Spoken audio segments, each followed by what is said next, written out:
The city of Enugu was just beginning to wake up. The first rays of sunlight stretched across the quiet streets as traders arranged their goods in the markets. Buses honked as they picked up passengers rushing to work. Food sellers prepared hot akara, bread, and tea for hungry customers.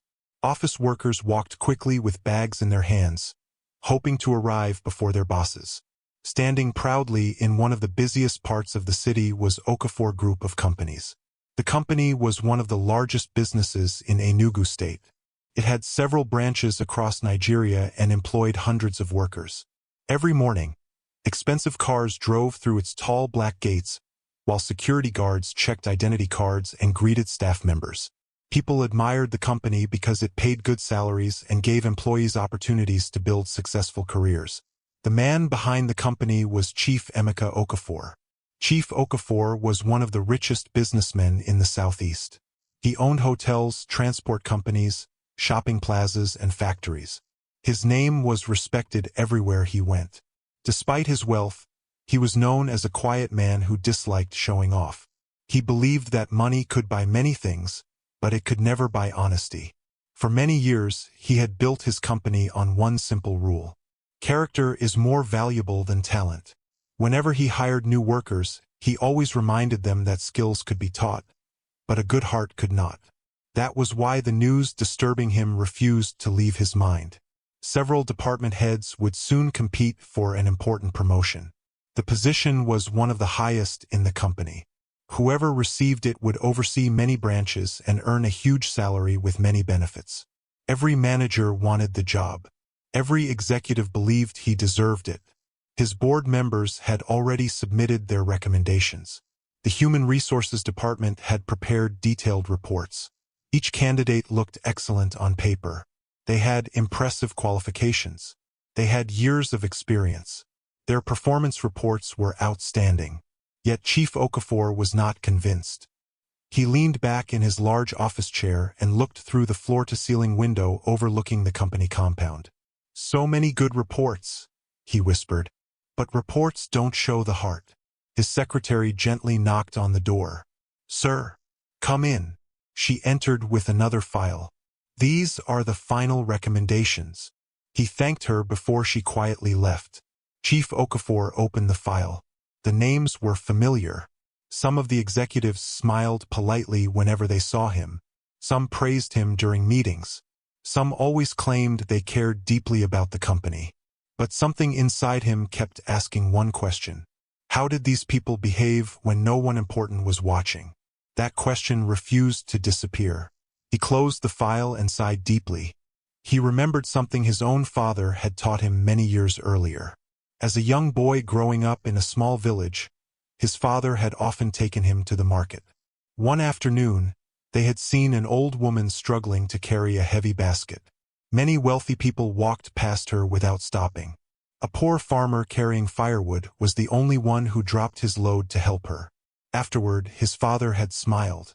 "Emeka," he had said, "never judge people by how they treat those above them. Watch how they treat those below them. That is where true character lives." Those words had guided him throughout his life. Now they returned to him more strongly than ever. He picked up his phone. "Please ask my daughter to come to my office." "Yes, sir." A few minutes later, there was another knock. "Come in." The door opened. Adiz Okafor walked inside with a warm smile. She was 26 years old, confident, intelligent, and kind-hearted. Although she was the daughter of a billionaire, she lived a surprisingly simple life. She often visited orphanages without informing the media. She quietly paid school fees for struggling children. Sometimes she donated food to widows. She believed kindness should never be performed for applause. "Dad," she said with a smile, "you wanted to see me?" Chief Okafor smiled. "Sit down." She settled into the chair opposite him. "You look serious." "I am." She became curious. "Is everything all right?" Chief Okafor folded his hands on the table. "I need your help." "My help?" "Yes." She laughed softly. "You own companies across Nigeria. What could you possibly need my help with? This is something only you can do." She noticed the unusual seriousness in his face. "What is it?" He stood up and slowly walked toward the window. "A promotion is coming. I know. The board has already recommended several people. I heard. They all seem qualified." She nodded. "So what's the problem?" He turned to face her. "I don't know who truly deserves it." Adiz frowned. "Can't you interview them?" "They'll only tell me what I want to hear." "You can check their records." "I already have." "You can ask other workers." "They'll be afraid to speak honestly." She leaned back. "So how will you know?" Chief Okafor smiled gently. "I want to watch them without them knowing." She looked confused. "What do you mean?" "I want to see how they treat someone who appears to have nothing." Silence filled the office. Adiz stared at him. Then realization slowly appeared on her face. "You already have a plan." He nodded. "I do." She crossed her arms. "And where do I fit into this plan?" He hesitated for a moment before speaking. "I want you to become that person." She blinked twice. "I'm sorry." "What?" "I want you to disguise yourself as a homeless woman." Adiz almost laughed because she thought he was joking. When she saw his face, she realized he was completely serious. "You can't be serious." "I am." "You want me, your daughter, to live outside the company gate?" "Yes." "Wearing old clothes?" "Yes." "Looking homeless?" "Yes." She burst into laughter. "Dad, this sounds like something from a movie." Chief Okafor smiled but remained calm. "It may sound strange, but it will reveal the truth." She slowly stopped laughing. "You really mean this?" "I do." Adiz became quiet. She looked at her father carefully. He was not the kind of man who made careless decisions. Whenever he proposed something unusual, there was always a reason behind it. "So what exactly do you want me to do?" He returned to his chair. "You'll sit outside the company gate every morning." "You want me to beg?" "No." "Then, simply sit there." She listened closely. "Don't ask anyone for money. Don't argue with anyone. Don't tell anyone who you are. Just observe." She frowned. "Observe what?" "Everything. The security guards. The cleaners. The drivers. The executives. The suppliers. Everyone." He sighed deeply. "That is exactly why I need someone I trust." She remained silent. Part of her felt nervous. She had lived a comfortable life. She had never slept outside. She had never worn torn clothes. She had never experienced being ignored simply because of her appearance. The thought frightened her. "What if someone recognizes me?" "We'll change your appearance." "How?" "You'll wear old clothes. No makeup. A different hairstyle. Simple sandals. A small dirty bag. You'll look completely different." Adiz smiled slightly. "You've really thought this through." "I've been planning it for weeks." She shook her head. "I still can't believe this." Chief Okafor leaned forward. "My daughter." She looked at him. "Money hides many truths. When people know you're rich, they treat you differently. They smile. They open doors. They pretend to respect you. But remove the expensive clothes. Remove the cars. Remove the name. And suddenly you discover people's real hearts." His words stayed with her. She had seen it happen before. Once, she had entered a boutique wearing simple clothes. The attendants ignored her for almost 20 minutes. Another customer arrived wearing designer clothes. The same attendants rushed to welcome her. Later, after discovering Adiz was the owner's daughter, they became overly polite. She had never forgotten that experience. Maybe her father was right. Maybe appearance truly changed the way people behaved. She looked down at her hands. "How long would I stay there?" "A few weeks." "That's a long time." "It is." "What if nothing happens?" "Then we'll still learn something." She smiled. "You really believe this test will reveal the truth?" "I do."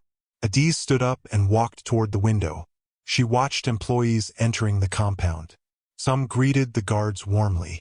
Some ignored them. Some hurried past without even saying good morning. Interesting, she thought. Even before beginning the test, people were already showing pieces of their character. She turned back toward her father. "If I agree." "Yes. I have one condition." Chief Okafor smiled. "I knew you would. I don't want special treatment. You won't receive any. No secret bodyguards standing beside me. They'll watch from a distance. No one should interfere unless I'm in real danger." He nodded. "Agreed. And when this is over?" "Yes. I want every honest worker to be rewarded." Chief Okafor smiled proudly. "That's exactly what I hoped you'd say." She stretched out her hand. "Then we have a deal." He shook her hand. "Thank you." She laughed. "I can't believe I'm about to become homeless." Both of them laughed together. Later that afternoon, Chief Okafor called only 2 trusted people into his office: his personal assistant and the head of company security. Both men were loyal and had worked with him for many years. "What I'm about to tell you must remain completely secret." "Yes, sir.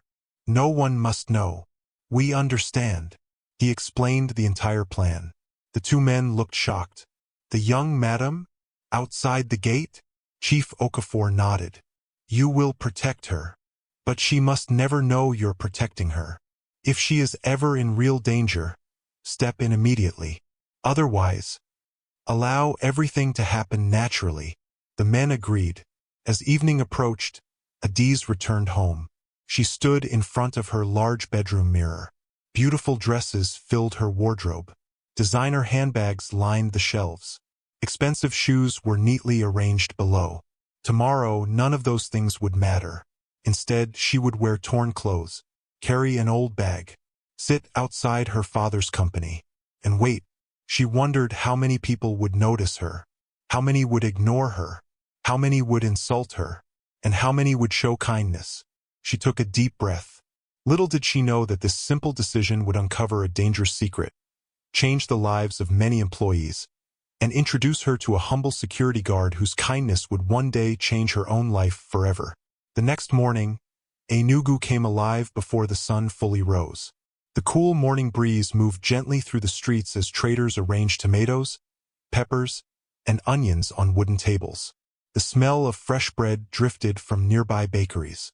Kiki riders waited by the roadside, calling for passengers, while buses filled with workers hurried toward different parts of the city. It looked like every other morning. But for Adiz Okafor, everything was different.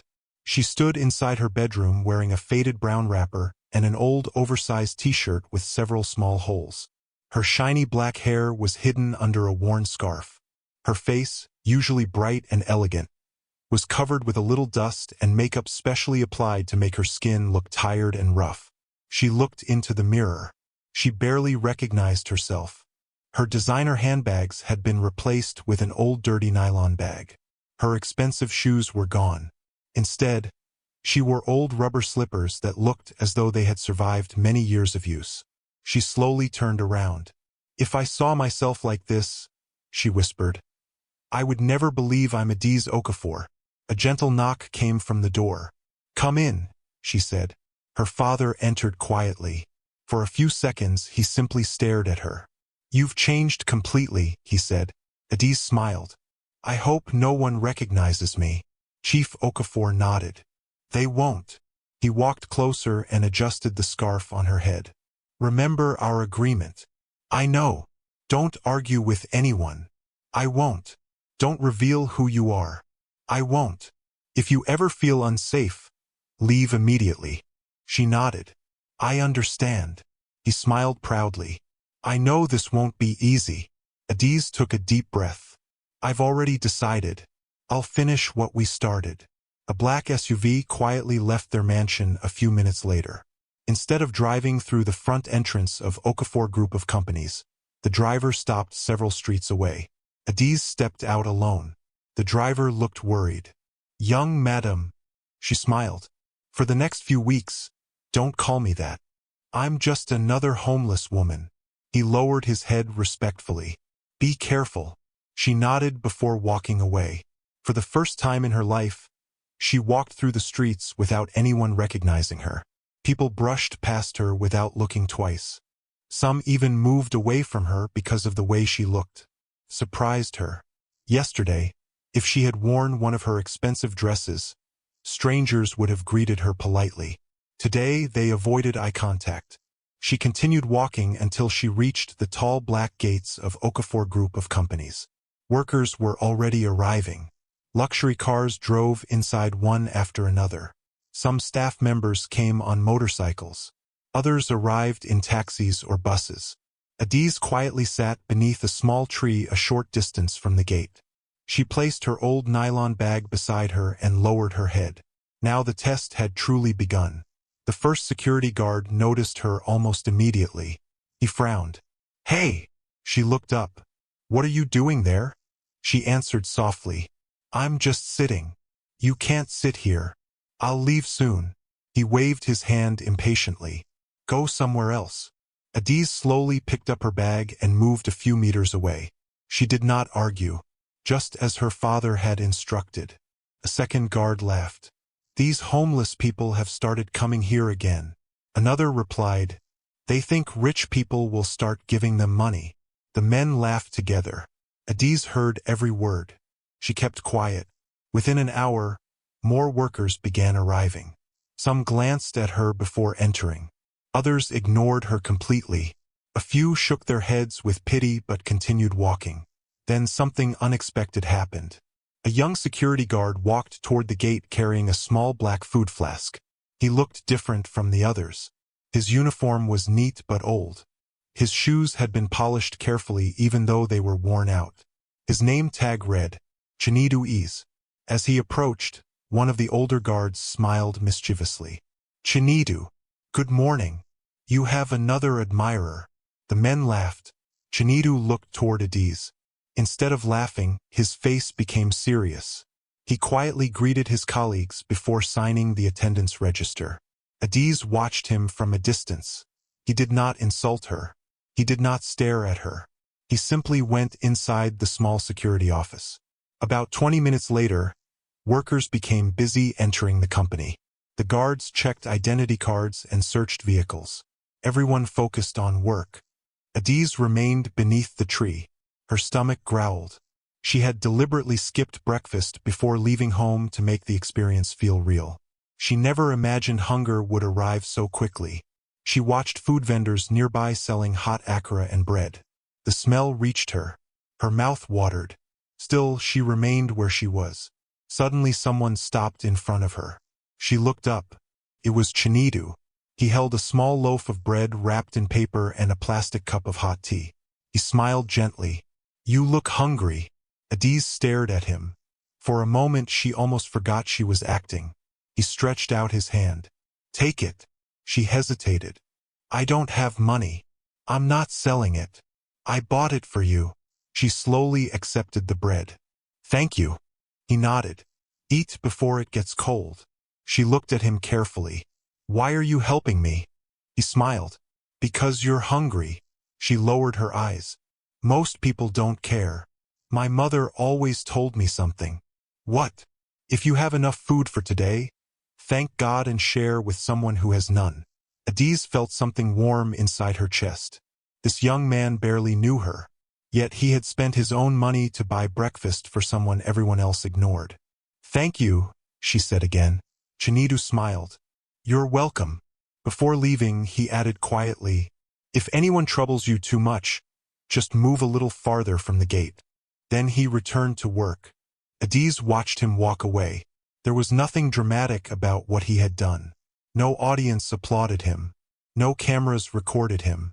He simply helped because he wanted to. She slowly opened the bread. It was still warm. As she ate, tears almost filled her eyes. Not because of the food, because of the kindness behind it. Across the gate, 2 other guards noticed. One laughed loudly. "There goes Chinidu again." Another shook his head.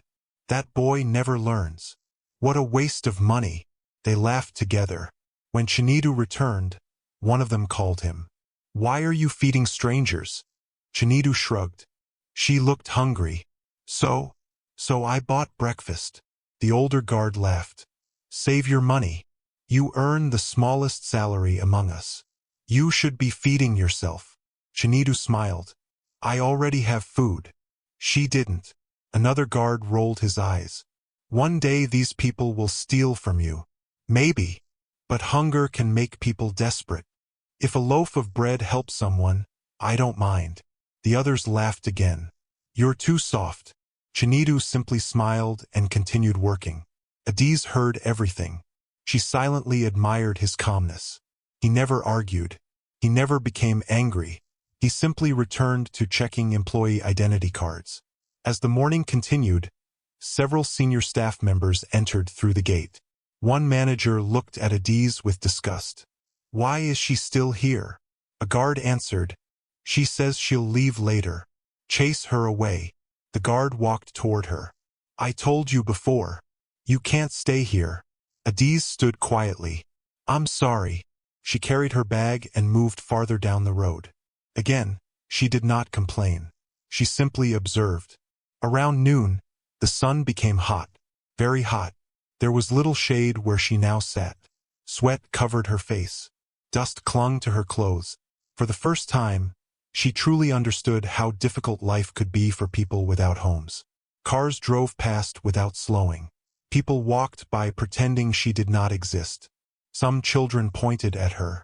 One little boy asked his mother, Mummy, why is that woman sitting there?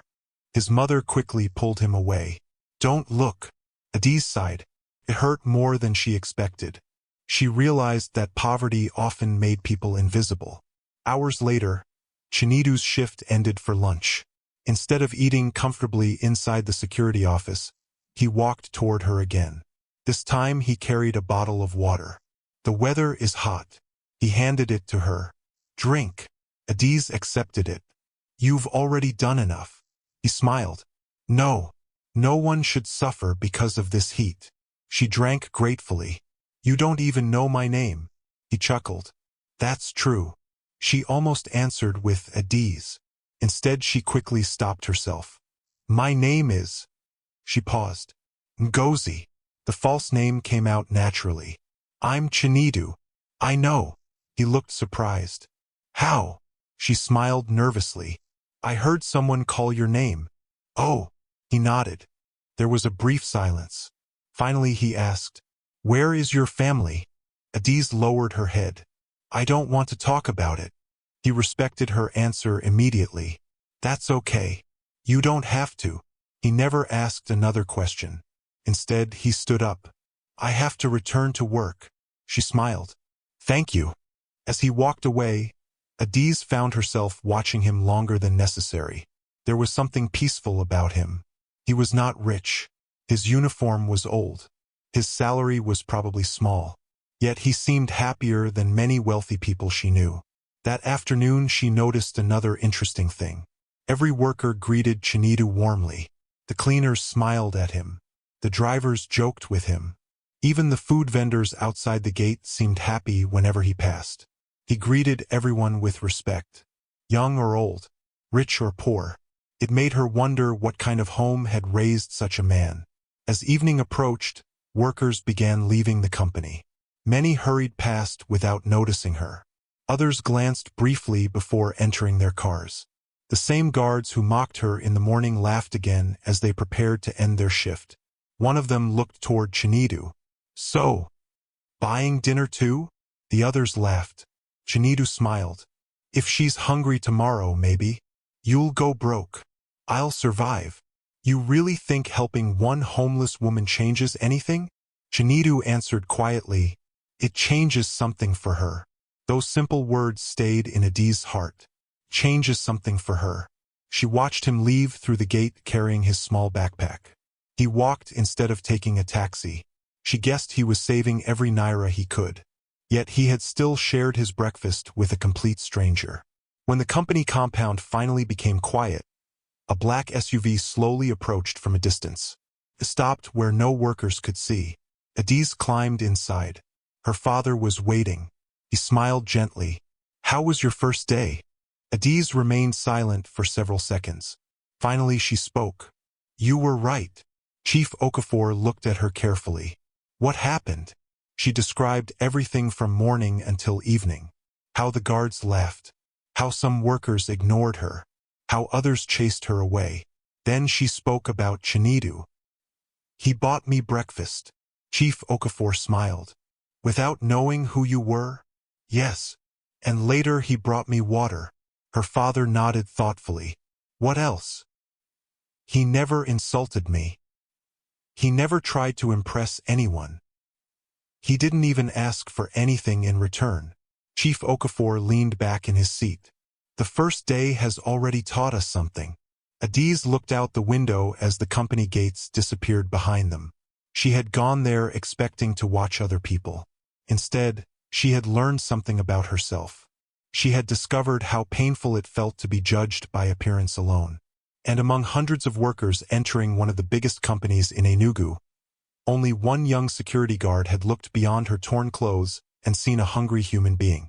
Neither of them knew it yet, but that simple loaf of bread was the beginning of a story that would change both of their lives forever.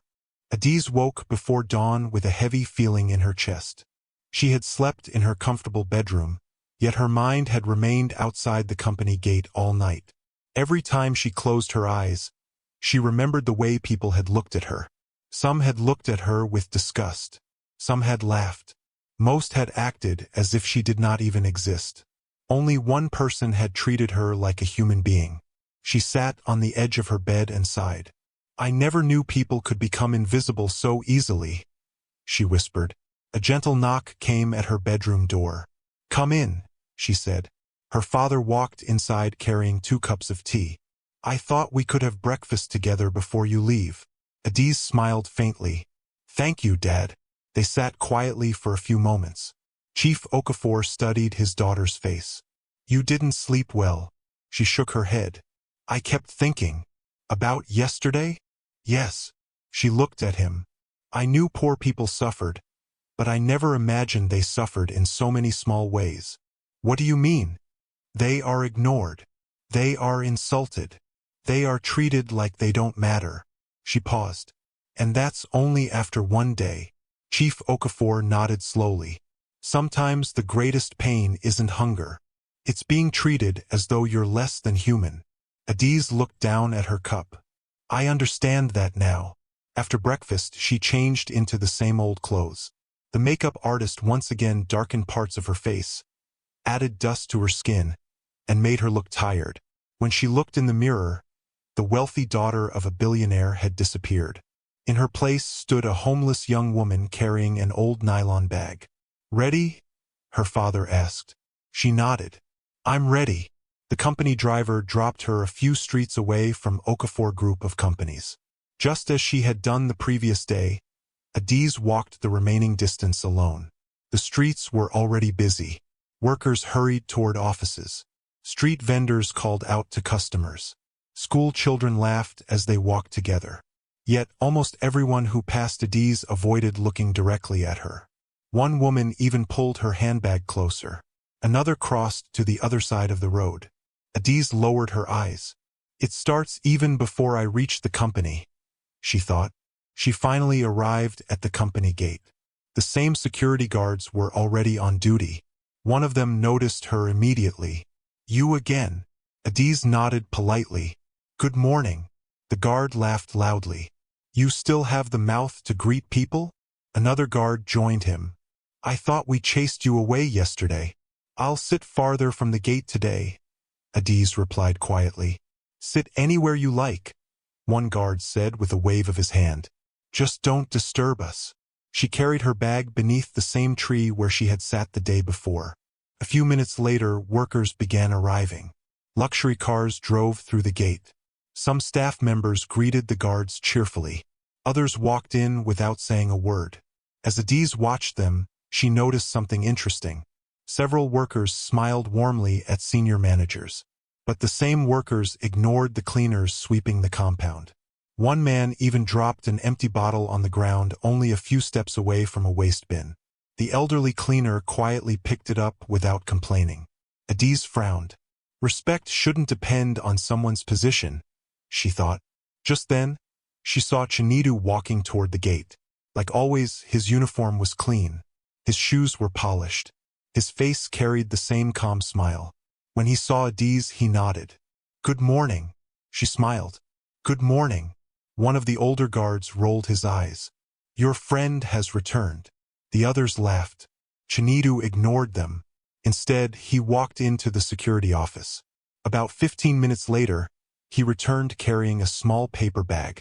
He stopped beside Adiz. I bought moi and bread today. Adiz looked surprised. You remembered me? He smiled. You looked hungry yesterday. He handed her the food. I thought you might be hungry again. She accepted it slowly. You don't have to keep doing this. I know. Then why? He shrugged. My mother would scold me if she knew I walked past someone who needed help. Adiz smiled. Your mother sounds like a good woman. She is. Does she live with you? His smile faded slightly. No. She passed away 5 years ago. Adiz's face softened. I'm sorry. He nodded gently. Thank you. But before she died, she taught me many things. Like what? He looked toward the busy road. She always said kindness costs less than regret. Adiz repeated the words quietly. Kindness costs less than regret. I've never forgotten them. He checked his watch. I have to get back to work. Enjoy your breakfast. Thank you, Chinidu. He smiled before returning to his post.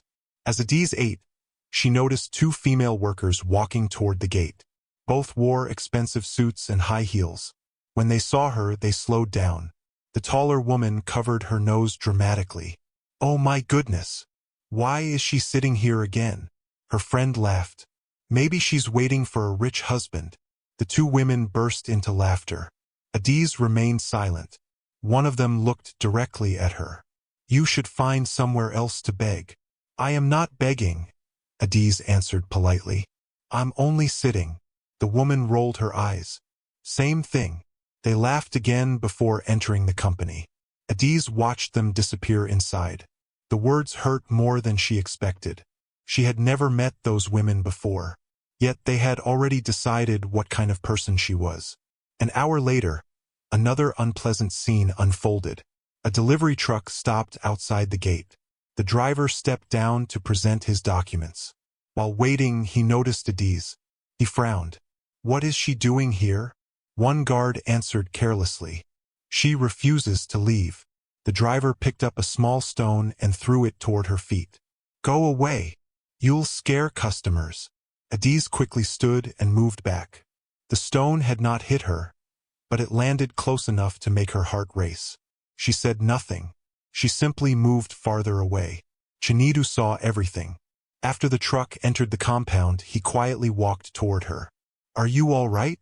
She nodded. I'm fine. I'm sorry about that. You don't have to apologize. I know, but I wish people were kinder. She smiled sadly. So do I. Chinidu looked around carefully before speaking. If anyone troubles you again, come closer to the security office. The others won't like it. I don't care. You deserve to be safe. Adiz looked into his eyes. He truly meant every word. She thanked him. As he walked away, she noticed something else. The older guards were watching them. One of them laughed loudly. Chinidu! He turned around. Yes. When are you marrying your homeless girlfriend? The other guards exploded with laughter. One slapped another on the shoulder. I hope she invites us to the wedding. More laughter followed. Adiz lowered her head. She expected Chinidu to laugh with them. Instead, he calmly answered, She deserves respect. The laughter suddenly became quieter. One guard smirked. You're too serious. Chinidu replied, Making fun of someone doesn't make us better people. Without waiting for another response, he walked back to work. Adiz felt her eyes sting. No one had defended her before, not even strangers. Yet this young security guard continued standing up for someone he believed was simply a homeless woman. Later that morning, Adiz noticed an elderly cleaner struggling to push a heavy refuse bin. Many workers walked past without offering help. Some even stepped around him impatiently. Chinidu noticed the man from across the gate. Although checking visitors was part of his duty, he quickly asked another guard to cover for him. He hurried over. Papa, let me help you. The old cleaner smiled gratefully. Thank you, my son. Together they pushed the heavy bin across the compound. When they finished, the cleaner placed his hand on Chinidu's shoulder. "God bless you." Chinidu simply smiled. It was nothing. Adiz watched the entire scene. She realized something important. Chinidu was not only kind to her. He treated everyone the same way. The cleaners, the drivers, the food vendors, visitors, even stray dogs wandering near the gate. His kindness was part of who he was. It was not an act. Around noon, Adiz noticed another worker. A young office assistant accidentally dropped several files while hurrying toward the building. Papers scattered everywhere. Instead of helping, two managers walked around him. One even complained, "You should be more careful." The embarrassed assistant quickly knelt to gather the papers. Before he could finish, Chinidu walked over. Without saying a word, he helped collect every sheet. The young assistant smiled gratefully. "Thank you." "No problem." Within a minute, Chinidu returned to his duty as though nothing special had happened. Adiz smiled quietly. The smallest acts reveal the biggest hearts, she thought. As afternoon approached, dark clouds gathered over Enugu. Soon, heavy rain began to fall. Workers rushed inside the buildings. Drivers closed their windows. Street traders covered their goods with plastic sheets. Adiz had nowhere to hide. Rain soaked her old clothes within minutes. Cold wind blew across the road. She hugged herself tightly. Suddenly she heard footsteps. It was Chinidu. He carried an old umbrella. "You'll catch a cold." He opened the umbrella above her. She looked up. "What about you?" "I'll be fine." "You'll get wet." He smiled. "I stand in the rain almost every week." She laughed softly. "You really don't know how to stop helping people." "My mother never taught me." For almost 20 minutes he stood there with the umbrella while rain poured around them.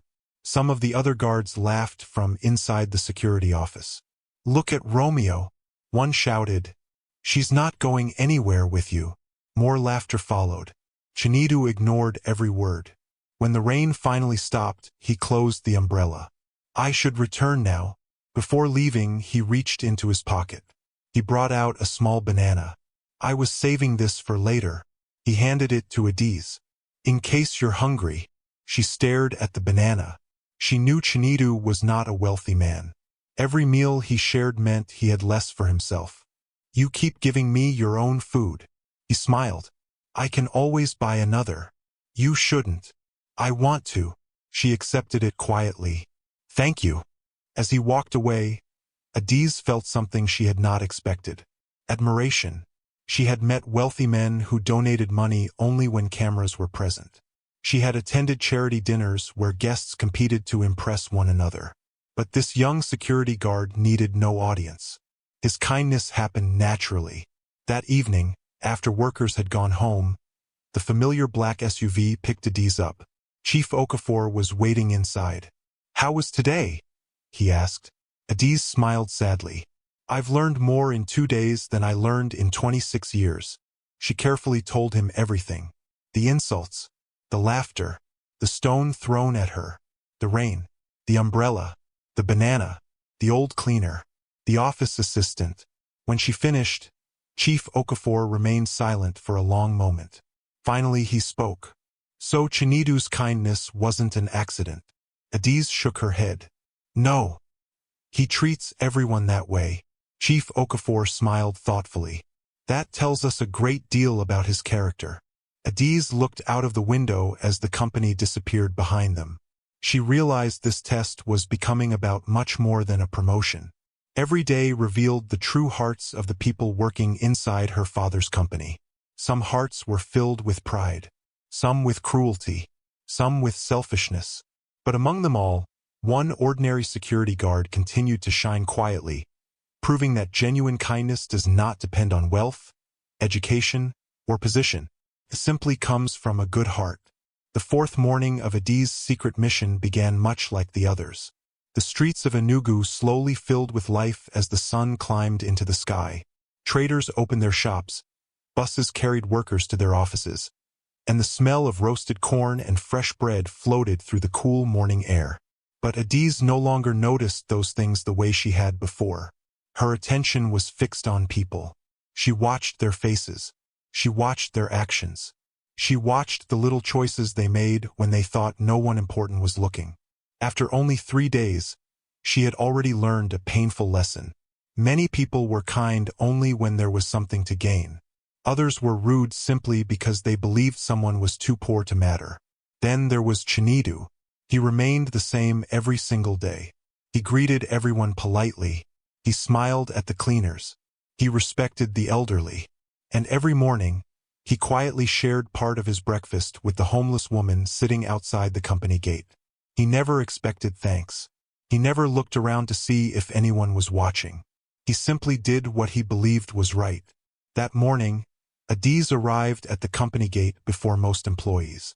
She sat beneath the familiar tree and placed her old nylon bag beside her. The security guards noticed her almost immediately. One of them sighed loudly. "She's back again." Another shook his head. "I don't know why management hasn't chased her away completely." Adiz kept her eyes lowered.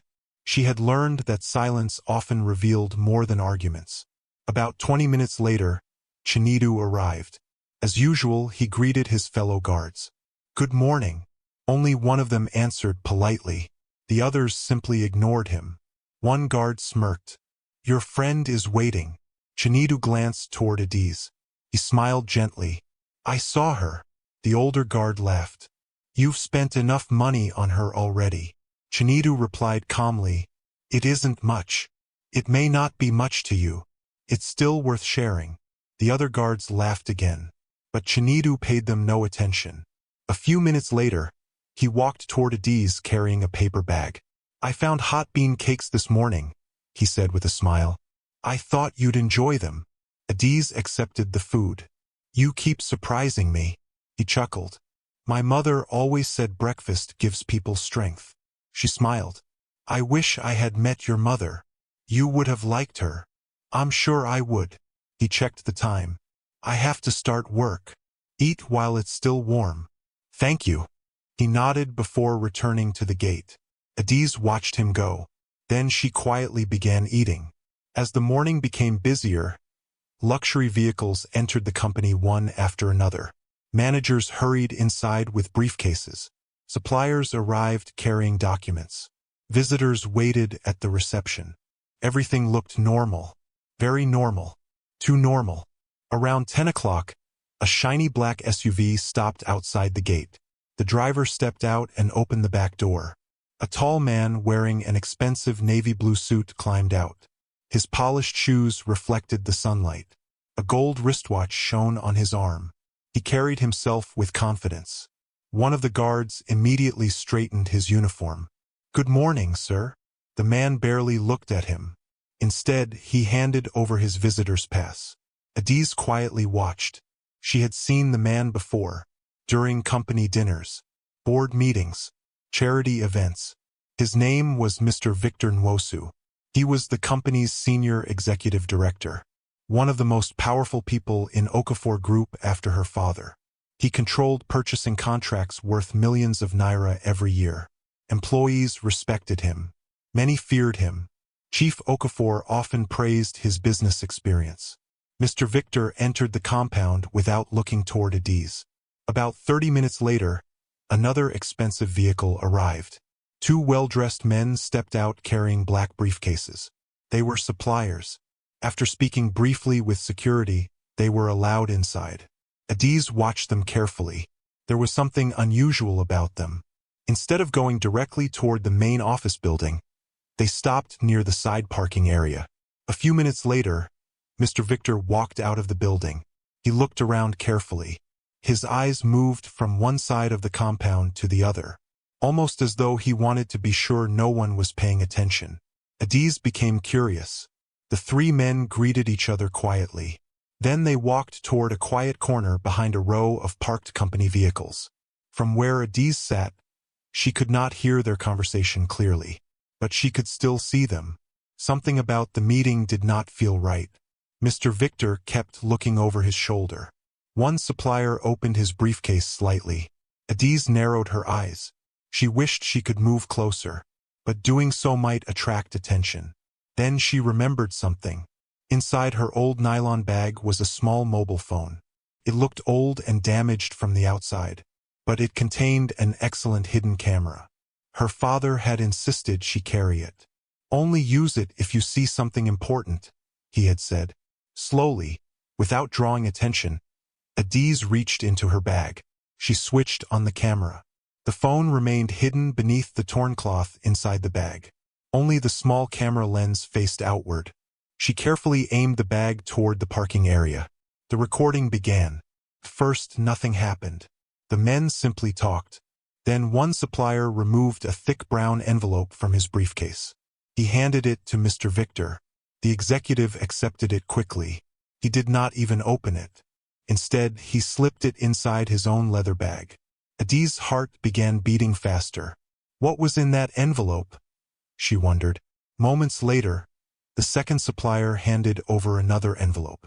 This one looked even thicker. Again, Mr. Victor accepted it.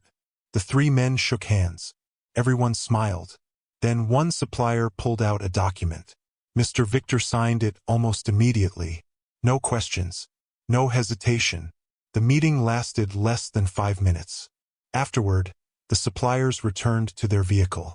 Mr. Victor calmly walked back toward the main building. To everyone else, it looked like an ordinary business meeting. But Adiz had seen enough to become suspicious. She quietly stopped recording. Her hands trembled slightly. What exactly did I just witness? She could not be certain. Perhaps it was innocent. Perhaps the envelopes contained important documents. Or perhaps she remembered the way Mr. Victor had looked around before accepting them. That did not seem normal. The thought stayed in her mind for the rest of the morning. Around lunchtime, Chinidu walked over carrying a bottle of water. "You've been very quiet today," he said. Adiz smiled.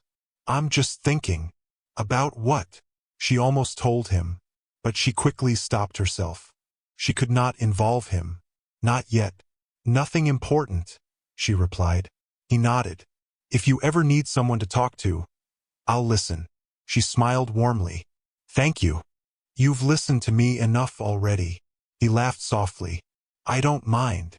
Just then, one of the other guards called his name. "Chinidu, we need you here." "I have to go." "Go ahead."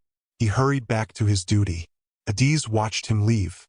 She wished she could tell him what she had seen, but it was too dangerous. Instead, she decided to keep observing. That afternoon, the same suppliers returned. This time, they carried no briefcases. They entered the building through the main entrance. About 20 minutes later, they came out smiling. Mr. Victor escorted them personally to their car. As they shook hands, one supplier whispered something that made the executive laugh. Again, Adiz noticed something strange. Mr. Victor discreetly slipped a folded piece of paper into the supplier's hand. The supplier quickly hid it inside his jacket. Adiz frowned. The exchange happened so quickly that most people would have missed it. But she had been watching carefully. The hidden phone recorded everything. By evening, workers began leaving the company. As usual, the black SUV arrived after everyone had gone. Adiz climbed inside. Her father immediately noticed the serious expression on her face. "What happened today?" She took a deep breath. "I think I witnessed something important." Chief Okafor looked at her carefully. "What do you mean?" She told him everything. The suppliers, the secret meeting, the envelopes, the strange handshake, the hidden exchange. She then removed the old phone from her bag. "I recorded it." Chief Okafor's eyes widened. "You have video?" She nodded. He accepted the phone carefully. Together they watched the recording. The inside of the SUV became completely silent. When the video ended, Chief Okafor replayed it. Then he watched it a third time. His face slowly changed. The calm expression disappeared. In its place came disappointment, then anger, finally sadness. He leaned back in his seat. "I trusted Victor." Adiz spoke quietly. "Do you think it's a bribe?" Chief Okafor remained silent for several moments. "I don't know. But I know this. No honest executive accepts envelopes in secret behind parked cars." He continued watching the recording. The evidence was not enough to accuse anyone. but it was enough to begin asking questions. He looked at his daughter. "You did well. I was afraid." "I know. What happens now?" Chief Okafor thought carefully before answering. "We tell no one. Not even the board." "Not yet." Adiz nodded. "We need proof." "Exactly. This video gives us suspicion. I need evidence." He carefully placed the phone back into her bag. "Tomorrow you return." She looked surprised. "You still want me outside the gate?" "Yes." "Continue watching. If something else happens, record it." She nodded. "I will." As the SUV drove through the streets of Enugu, neither of them noticed another black car several vehicles behind. Inside sat one of Mr. Victor's drivers. Earlier that evening, he had recognized the homeless woman climbing into an expensive SUV. He could not see who was inside the vehicle, but something about the scene troubled him. Who is she? He wondered. He watched the SUV disappear into traffic. Then he quietly drove away. At the same time, inside the SUV, Chief Okafor stared out the window. His heart felt heavy. If his suspicions were true, someone he had trusted for many years had been stealing from the company. Someone had betrayed not only him but also hundreds of hard-working employees whose future depended on the company's success. He closed his eyes. "This cannot be ignored," he whispered. Beside him, Adiz tightened her grip on the old nylon bag. She had started this mission expecting to learn about kindness. Instead, she had stumbled onto something much darker. She had uncovered the first signs of a secret that could shake the entire company. And deep in her heart, she knew this was only the beginning. The morning after Adiz showed her father the secret recording felt different. As the black SUV quietly drove through the streets of Enugu, neither of them spoke very much. The atmosphere inside the vehicle was heavy. Chief Emeka Okafor stared out of the window, thinking about everything he had seen in the video. He had trusted Mr. Victor Nwosu for nearly 12 years. Victor had attended company celebrations. He had represented the company at important meetings. He had even visited the Okafor family home on several occasions. Now there was a possibility that the same man had been collecting bribes behind the company's back. Chief Okafor wanted to believe there was another explanation. But the secret meeting, the hidden envelopes, the nervous way Victor kept looking around, none of it looked innocent. As the SUV slowed down a few streets away from the company, Chief Okafor turned toward his daughter. "You don't have to continue if you feel uncomfortable." Adiz smiled gently. "I've already come this far." "I know, but this is becoming more dangerous than we expected." She nodded. "I understand. If you notice anything unusual, leave immediately." "I promise." She stepped out of the vehicle carrying her old nylon bag. Once again, she became the homeless woman named Ngozi. As she walked toward the company gate, she wondered what this new day would bring. Would she discover more evidence? Would someone begin to suspect her? Or would everything appear normal again? Only time would tell. When she arrived, the security guards were changing shifts. Some of the guards who had mocked her over the previous days were already laughing. One pointed toward her. "Look who's back. The permanent visitor." Another guard shook his head. "I've never seen someone so determined to sit outside one gate." They laughed together. Adiz quietly ignored them and sat beneath her usual tree. Only a few minutes later, Chinedu arrived. He smiled as soon as he saw her. "Good morning." "Good morning," Adiz replied. He disappeared into the security office for a few minutes before returning with a small paper bag. "I found fresh bread and boiled eggs today." "You remembered again?" Adiz asked with a smile. "I remembered." "You really don't give up." He laughed softly. "I can't eat knowing someone beside me has nothing." She accepted the food. "Thank you." He looked at her carefully. "You seem worried." She hesitated. "I'm just tired. I hope things get better for you." She smiled.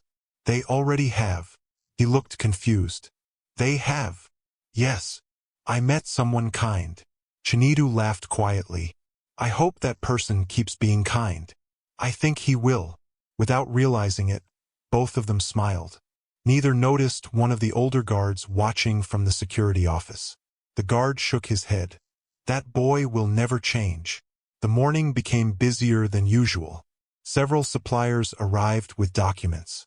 Delivery trucks entered the compound. Managers hurried from one building to another. Adiz quietly watched every movement near the gate. She noticed Mr. Victor arriving shortly after 9 o'clock. He looked calm. Too calm. He greeted a few senior staff members before disappearing into the main office building. Nothing about him suggested he was worried. If he really accepted those envelopes yesterday, Adiz thought, he certainly knows how to hide his feelings. Hours passed peacefully. No secret meetings. No suspicious visitors. No envelopes. Everything appeared perfectly normal. Around 11 o'clock, however, something unexpected happened. A silver SUV stopped just outside the company gate.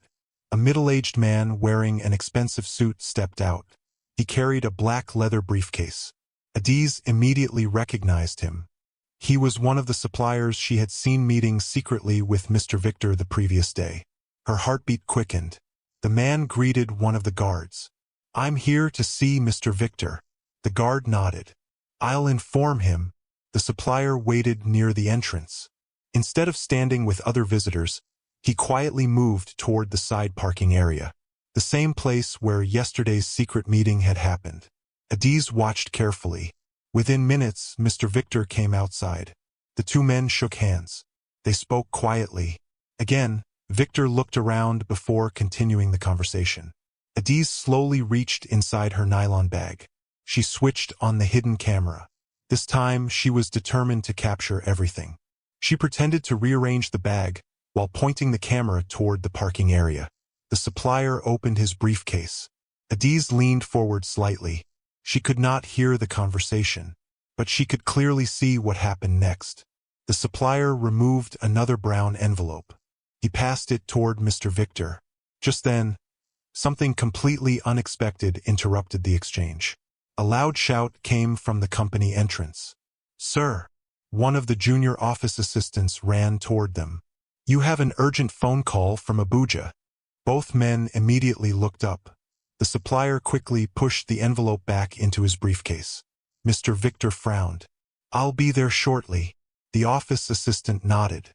The supplier whispered something before walking toward the visitors' parking area.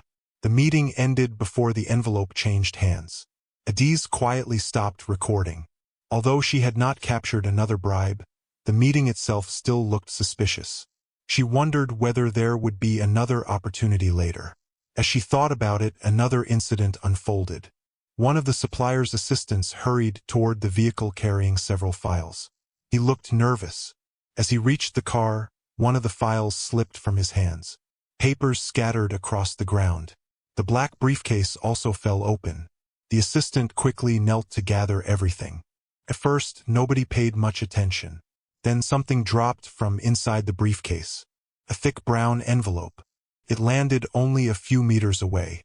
The assistant did not notice. He was too busy collecting the scattered papers. Before he could reach the envelope, another person saw it. Chinedu. He had been checking vehicles near the entrance. Without hesitation, he walked toward the envelope and picked it up. The assistant looked relieved. "Thank you. I almost forgot that." Chinedu smiled politely. "I think this belongs to you." He handed over the envelope without opening it. The assistant accepted it immediately. "Thank you very much." "No problem." The assistant hurried back toward the supplier's vehicle. The entire incident lasted less than 1 minute. Most people barely noticed it, but Adiz noticed something else. As Chinedu handed over the envelope, it became slightly open. For only a second, she caught a glimpse of thick bundles of 1,000 Nigerian Naira's notes inside. There was no doubt. The envelope contained cash. A lot of cash. Her heart pounded. That wasn't documents. It was money. She looked toward Chinedu. He had already returned to his post. His expression remained calm. He clearly had no idea what was inside the envelope. He had simply returned what did not belong to him. Another guard walked over. "What happened?" Chinedu answered casually. "The visitor dropped an envelope." So you returned it?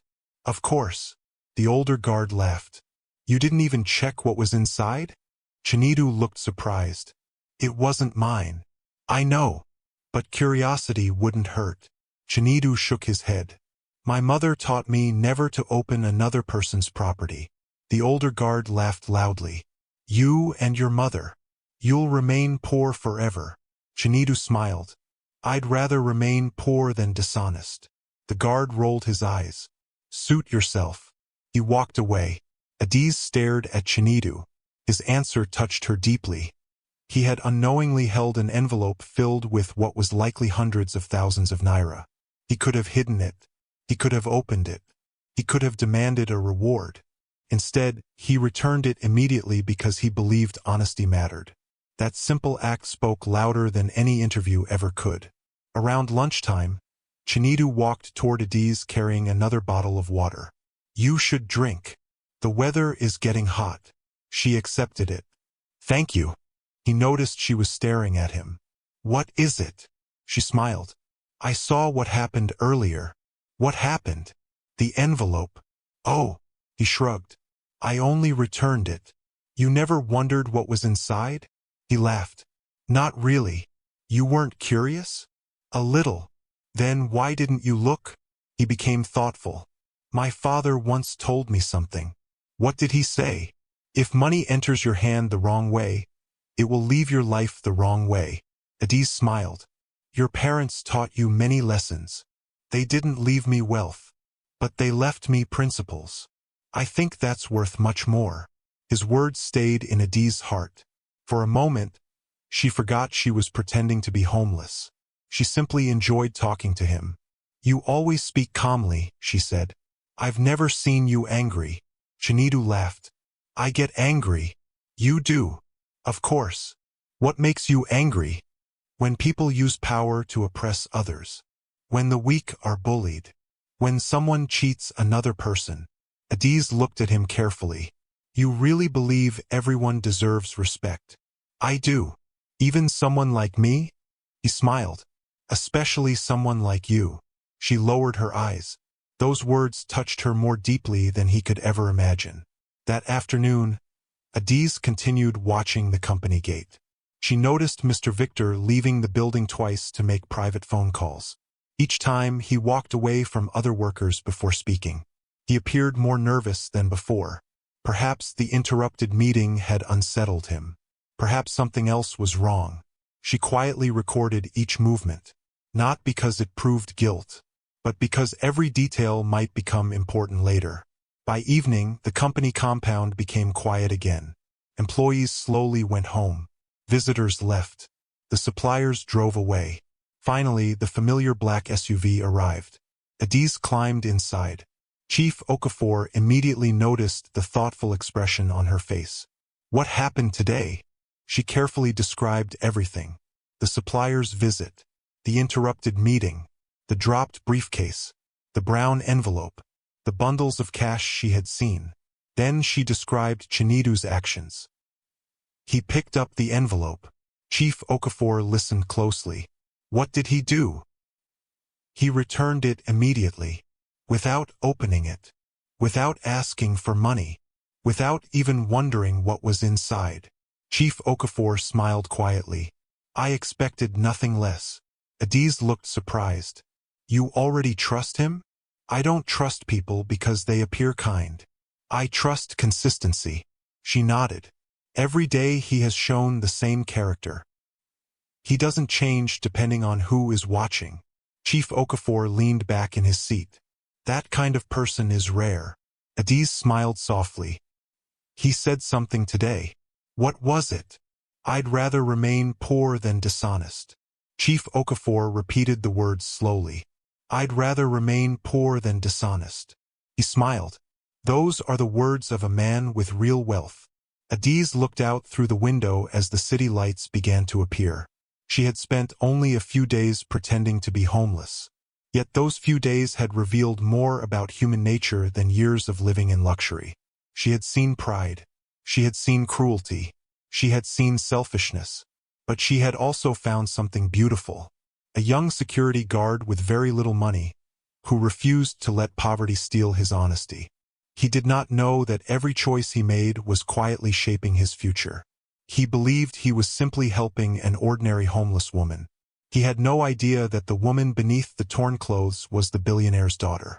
And he certainly had no idea that his honesty was slowly leading him toward a future greater than anything he had ever imagined.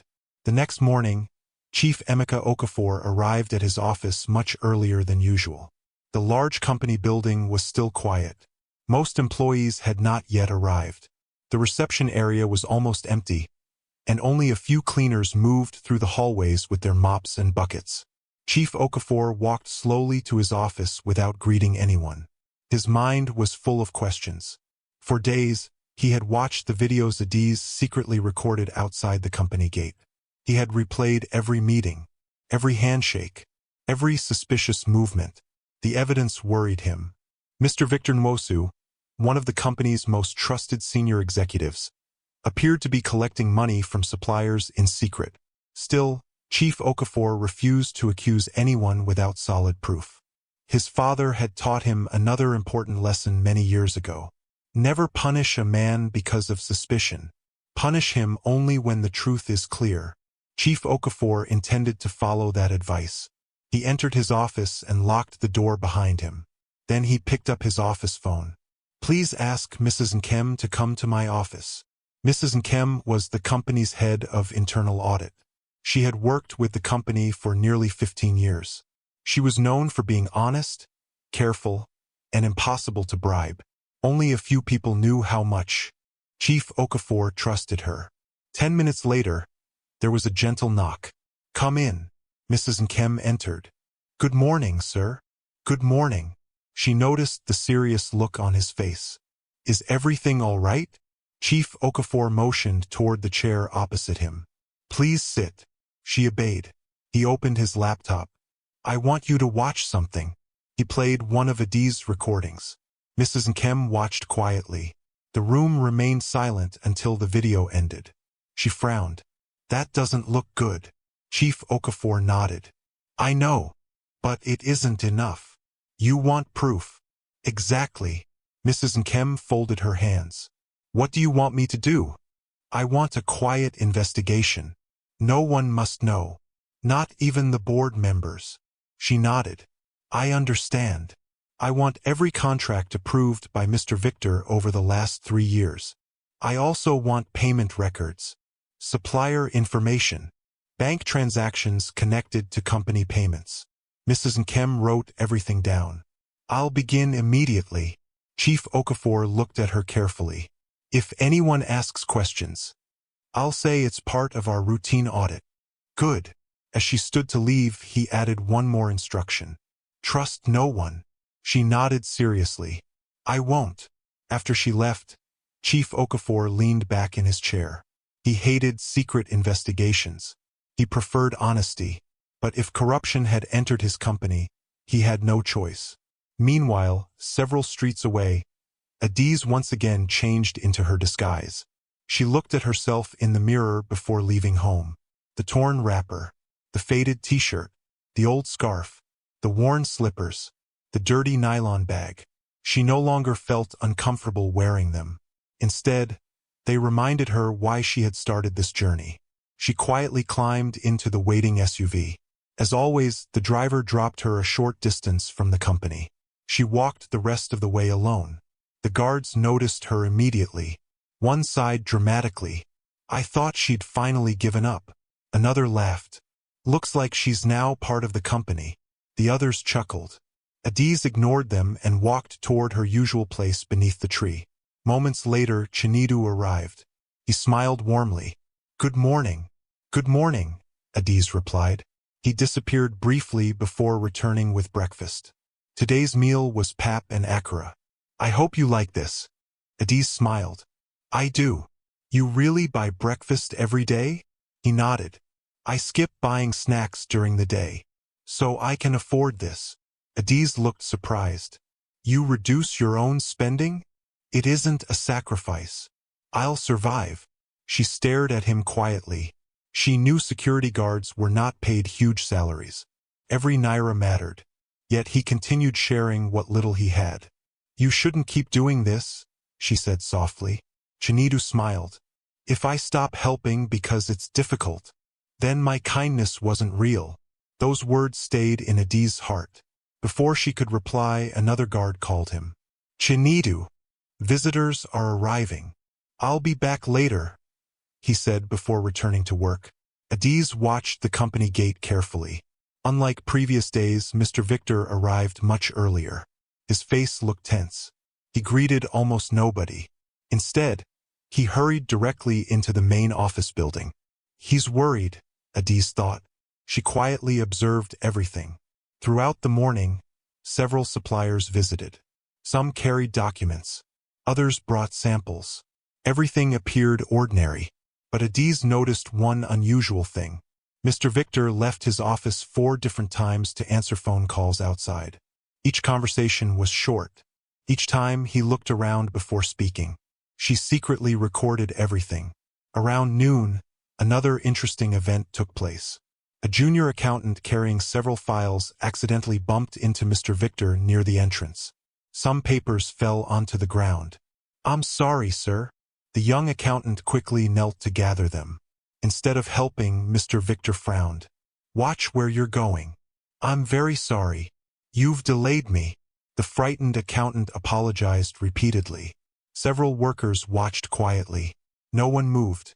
Then Chinedu stepped forward. "It's all right. I'll help." Within seconds, he helped the young accountant gather every sheet of paper. The accountant smiled gratefully. "Thank you." Mr. Victor simply walked away without another word. Adiz watched the entire scene. The difference between the two men became clearer every day. One carried power with pride. The other carried responsibility with humility. Later that afternoon, Mrs. Nkem quietly began her investigation. She visited the finance department. "I need contract files from the last 3 years. One employee looked surprised. "So many. It's part of our audit." "No problem." Another employee helped carry several boxes into the audit office. Mrs. Nkem carefully reviewed every document. At first, everything looked normal. Contracts were properly signed. Payments appeared complete. Supplier records matched company procedures. But she knew appearances could be misleading. She compared prices, dates, approval signatures, purchase quantities. Hours passed. Then she noticed something. One supplier had received nearly every major contract during the previous 18 months. The company had other qualified suppliers. Yet this particular business kept winning. Again, and again, and again. Mrs. Nkem frowned. "That's strange." She opened another file. The same supplier. Another contract. She checked a third. Again. The same company. She highlighted the name. Then she continued searching. By evening, she had discovered something even more surprising. Every one of those contracts had been approved personally by Mr. Victor. She quietly closed the file. This deserves a closer look. Meanwhile, outside the company gate, Adiz remained seated beneath the tree. The afternoon sun was hot. Street vendors moved slowly beneath umbrellas. Workers entered and left the compound. Nothing unusual happened for several hours. Around 3 o'clock, Chinedu walked over carrying 2 oranges. "I thought you might like these." Adiz laughed softly. "You'll soon empty your whole kitchen." He smiled. "I still have enough." She accepted 1 orange. "You always think about other people." "My mother believed people should never eat alone if someone beside them is hungry." Adiz smiled. "I think about your mother often." "So do I." There was silence for a moment. Then Chinedu asked quietly, "Can I ask you something?" She nodded. "You've been sitting here for many days. Are you waiting for someone?" Adiz hesitated. She could not reveal the truth. Finally she answered, "I'm waiting for life to change." Chinedu smiled gently. "It will." "How do you know?" "Because difficult seasons don't last forever."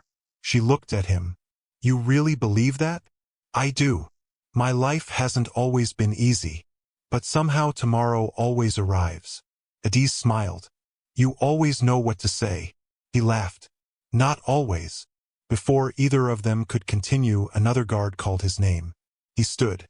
"I have to get back. Thank you for the orange. You'll thank me by eating it." She laughed. "I will." As he walked away, Adiz watched him carefully. The more she learned about Chinidu, the more she admired him. His kindness never seemed forced. It simply flowed naturally. Back inside the company, Mrs. Nkem continued working late into the evening. Stacks of files surrounded her desk. She checked invoices, delivery reports, payment schedules. Finally, one number caught her attention. She compared the price of office generators purchased 6 months earlier. The company had paid almost twice the normal market price. Her eyes widened. She quickly searched for the approval signature. Mr. Victor Nwosu. She opened another contract. The same supplier. Again, the prices were unusually high. Another signature. Mr. Victor. She took a deep breath. This is getting worse. She carefully photocopied the documents and placed them inside a confidential folder marked only with today's date. She would show them to no one except Chief Okafor. That evening, after the last workers left, Adiz climbed into the waiting SUV. Chief Okafor looked tired. "So," he said softly, "how was today?" Adiz smiled. "Quiet." She described everything she had observed. Mr. Victor's nervous phone calls, the frightened accountant, Chinidu helping once again. Nothing dramatic, nothing shocking, just more examples of people's true character. When she finished, Chief Okafor nodded. "The investigation has started." Adiz looked at him. "Have you found anything?" "Not enough. But our auditors have already noticed unusual contracts." She became serious. "So the videos weren't imagining things?" "No. They pointed us in the right direction." Chief Okafor looked out the window. "I've built this company for over 30 years. I never imagined someone inside would try to steal from it." Adiz placed a gentle hand on his arm. "You'll fix it." He smiled faintly. "I hope so." The SUV drove quietly through the evening streets of Enugu. Neither father nor daughter realized how close they were to uncovering the truth. With every contract reviewed, every suspicious payment examined, every video recorded, the hidden network of corruption was slowly beginning to fall apart. And somewhere inside the company, Mr. Victor had started to notice something unusual. People were asking more questions than before. Files were disappearing into the audit office. Finance staff seemed unusually busy. For the first time in many years, he felt something he had almost forgotten. Fear. He did not know who was watching him. He did not know what evidence existed. But deep inside, he sensed that the walls around his carefully guarded secret were beginning to close in. The days after the investigation began were tense for everyone who knew the truth. Chief Emeka Okafor tried his best to act normally. He attended meetings. He signed documents. He greeted employees with his usual calm smile. But behind that smile, he was waiting. Every evening, Mrs. Nkem, the head of internal audit, quietly brought new reports to his office. Each report revealed another troubling detail. Some contracts had been awarded at prices far above the market value. The same suppliers kept receiving the biggest jobs. Several payments had been approved without proper checks. The more they investigated, the clearer the picture became. Someone had been stealing from the company for years, and every piece of evidence pointed to one man, Mr. Victor Nwosu. Chief Okafor looked at the latest report lying on his desk. He closed his eyes. "This is not the Victor the first thought I knew," he whispered. Across the city, Adiz was preparing for another day outside the company gate. She tied the old scarf around her head and picked up her worn nylon bag. When she looked in the mirror, she no longer felt like she was pretending. For almost 2 weeks, she had lived the life of a homeless woman during the day. She had learned how quickly people judged others. She had learned how painful rejection could be. But she had also learned that true kindness still existed. Every morning, Chinidu continued to buy her breakfast. Some days it was bread and tea. Other days it was akara and pap. Sometimes he shared fruit from his own lunch. He never failed. Not once. That morning, as she reached the company gate, Chinidu smiled. Good morning. Good morning, Adiz replied. He handed her a small bag. I found fresh meat pie today. You spoil me too much, she said with a laugh. He smiled. If someone has gone hungry before, they understand what hunger feels like. Adiz accepted the food. You always think about others. My parents raised me that way. Before they could continue talking, another security guard walked over. Chinidu, the managing director wants all security officers to attend a meeting at 10 o'clock. Chinidu looked surprised. All of us? Yes. Nobody knows why. The guard shrugged and walked away. Adiz looked at Chinidu. Maybe something important is happening. He nodded. I wonder what it is. Neither of them knew the answer.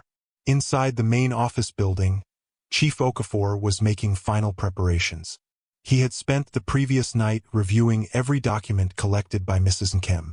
There were bank records, contract files, payment approvals, email conversations, security camera footage, Adiz's hidden recordings. Everything had been carefully arranged. There was now more than enough evidence. He pressed the button on his desk phone. Please inform every senior manager that there will be a compulsory meeting at 10 o'clock. Yes, sir. He made another call. Mrs. Nkem. Sir, bring all the files. I'll be there in 5 minutes. By 9:30, senior executives had begun arriving at the boardroom. Mr. Victor walked in confidently.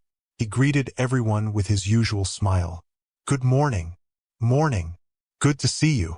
Nothing about his face suggested that he suspected what was about to happen. Mrs. Nkem entered carrying 3 large confidential folders. She placed them quietly beside Chief Okafor's chair. Several executives exchanged curious looks. What are those? One whispered. I have no idea. At exactly 10 o'clock, Chief Okafor entered the boardroom. Everyone stood. Good morning, sir. Good morning. He motioned for everyone to sit. The room became silent. Chief Okafor looked around the table slowly. I called this meeting because our company is facing a serious problem. Immediately, everyone became attentive. For several weeks, I have been receiving reports about possible corruption. A few managers looked surprised. Others glanced at one another. Only Mr. Victor remained calm. Chief Okafor continued.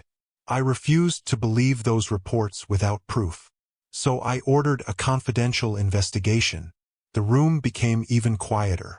Mr. Victor's smile faded slightly. Chief Okafor opened one of the folders.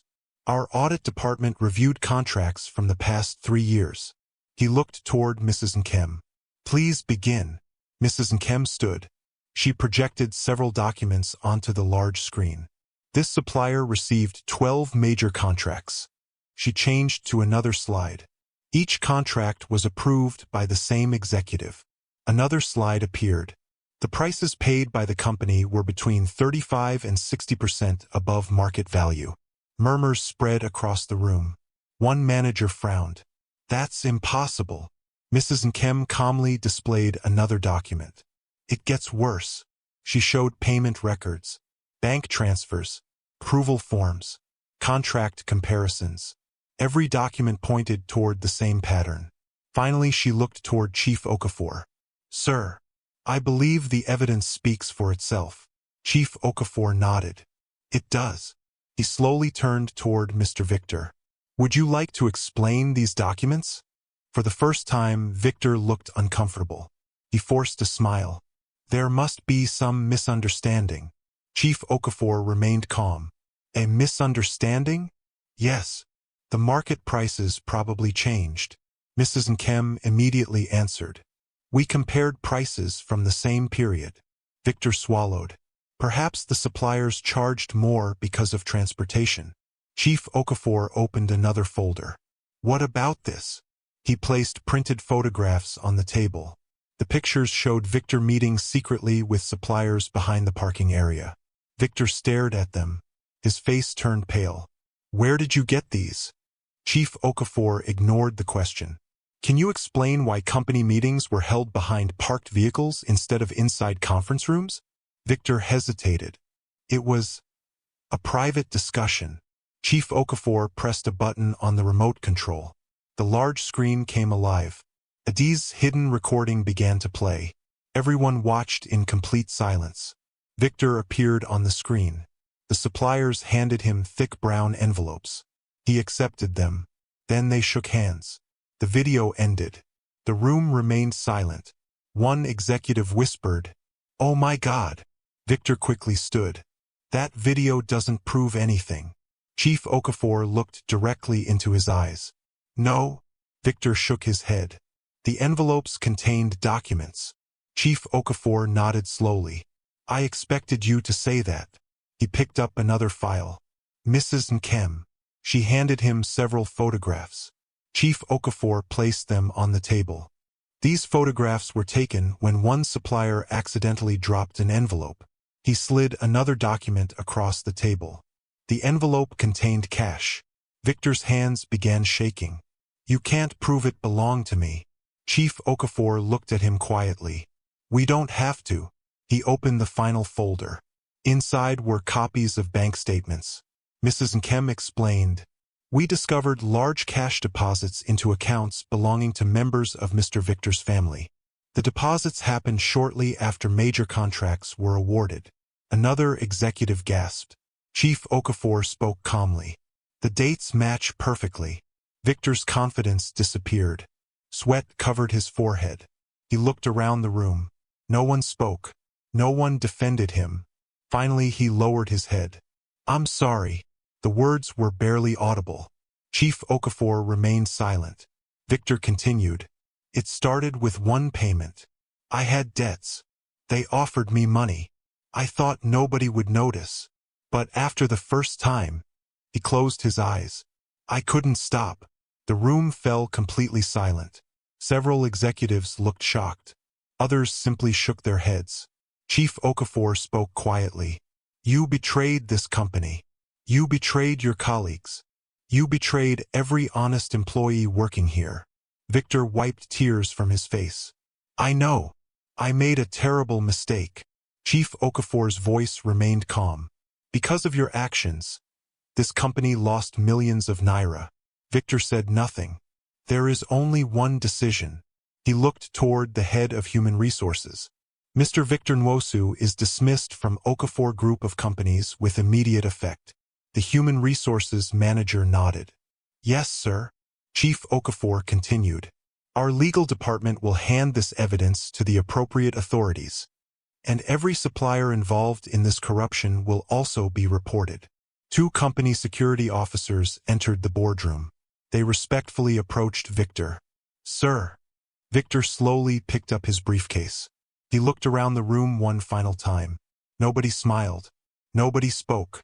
Without another word, he walked out. The door closed behind him. Chief Okafor looked around the boardroom.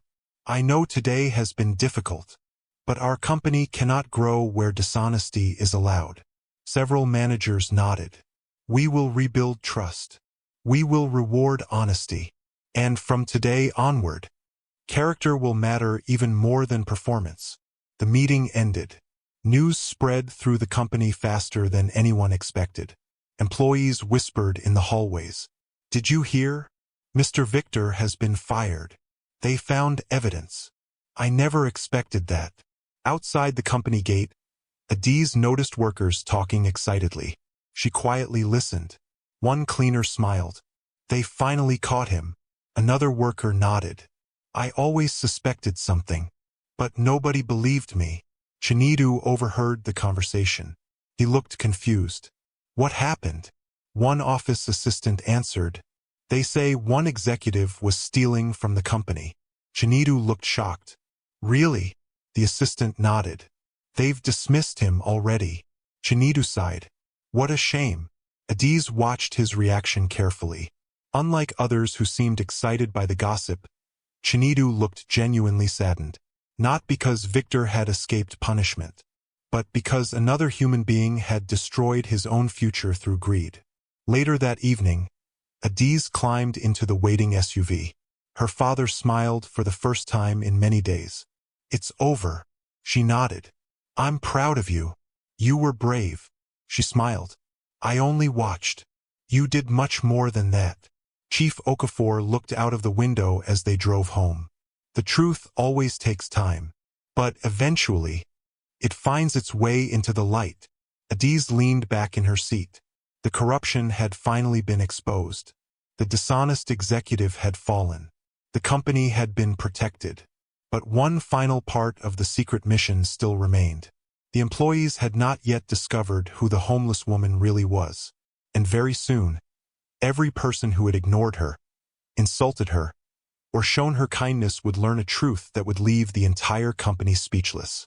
The morning after Mr. Victor Nwosu was dismissed from Okafor Group of Companies, the atmosphere around the company was completely different. Employees gathered in small groups before entering the building. Everyone was talking about the same thing. I still can't believe it. He looked so respectable. Who would have thought he was taking bribes? I heard the investigation lasted several weeks. No wonder the auditors kept asking for old files. Rumors spread from one department to another. Some people claimed they had always suspected Mr. Victor. Others admitted they had been completely shocked. But nobody knew the full story. Nobody knew who had uncovered the corruption. And certainly nobody suspected that the quiet homeless woman sitting outside the company gate had played the biggest role. As usual, Adiz arrived before most employees. She wore the same faded clothes, the same worn slippers, the same old scarf covered her hair. She quietly sat beneath the familiar tree. This would be her final day. She knew it. Her father had told her the previous evening. Tomorrow, he had said, everything will be revealed.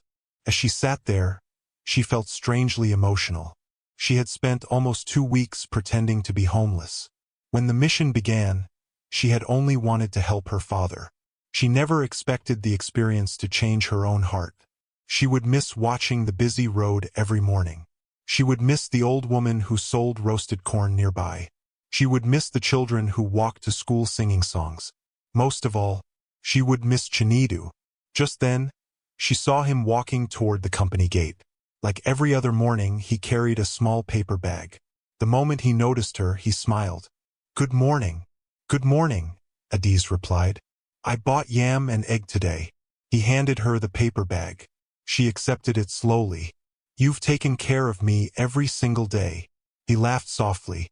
"It wasn't difficult." "It was. You don't earn much." He shrugged. "I always had enough." Adiz looked at him quietly. "If you knew who I really was." She almost said the words aloud. Instead, she stopped herself. "What is it?" Chinidu asked. She smiled. "Nothing. You look sad." "I'm just thinking." He sat on the low concrete edge beside the tree for a moment. "You know, I've been wondering about something." "What?" "I don't know your real story." Adiz looked at him. "I mean, I know your name is Ngozi, but I've never asked how you ended up here." She smiled sadly.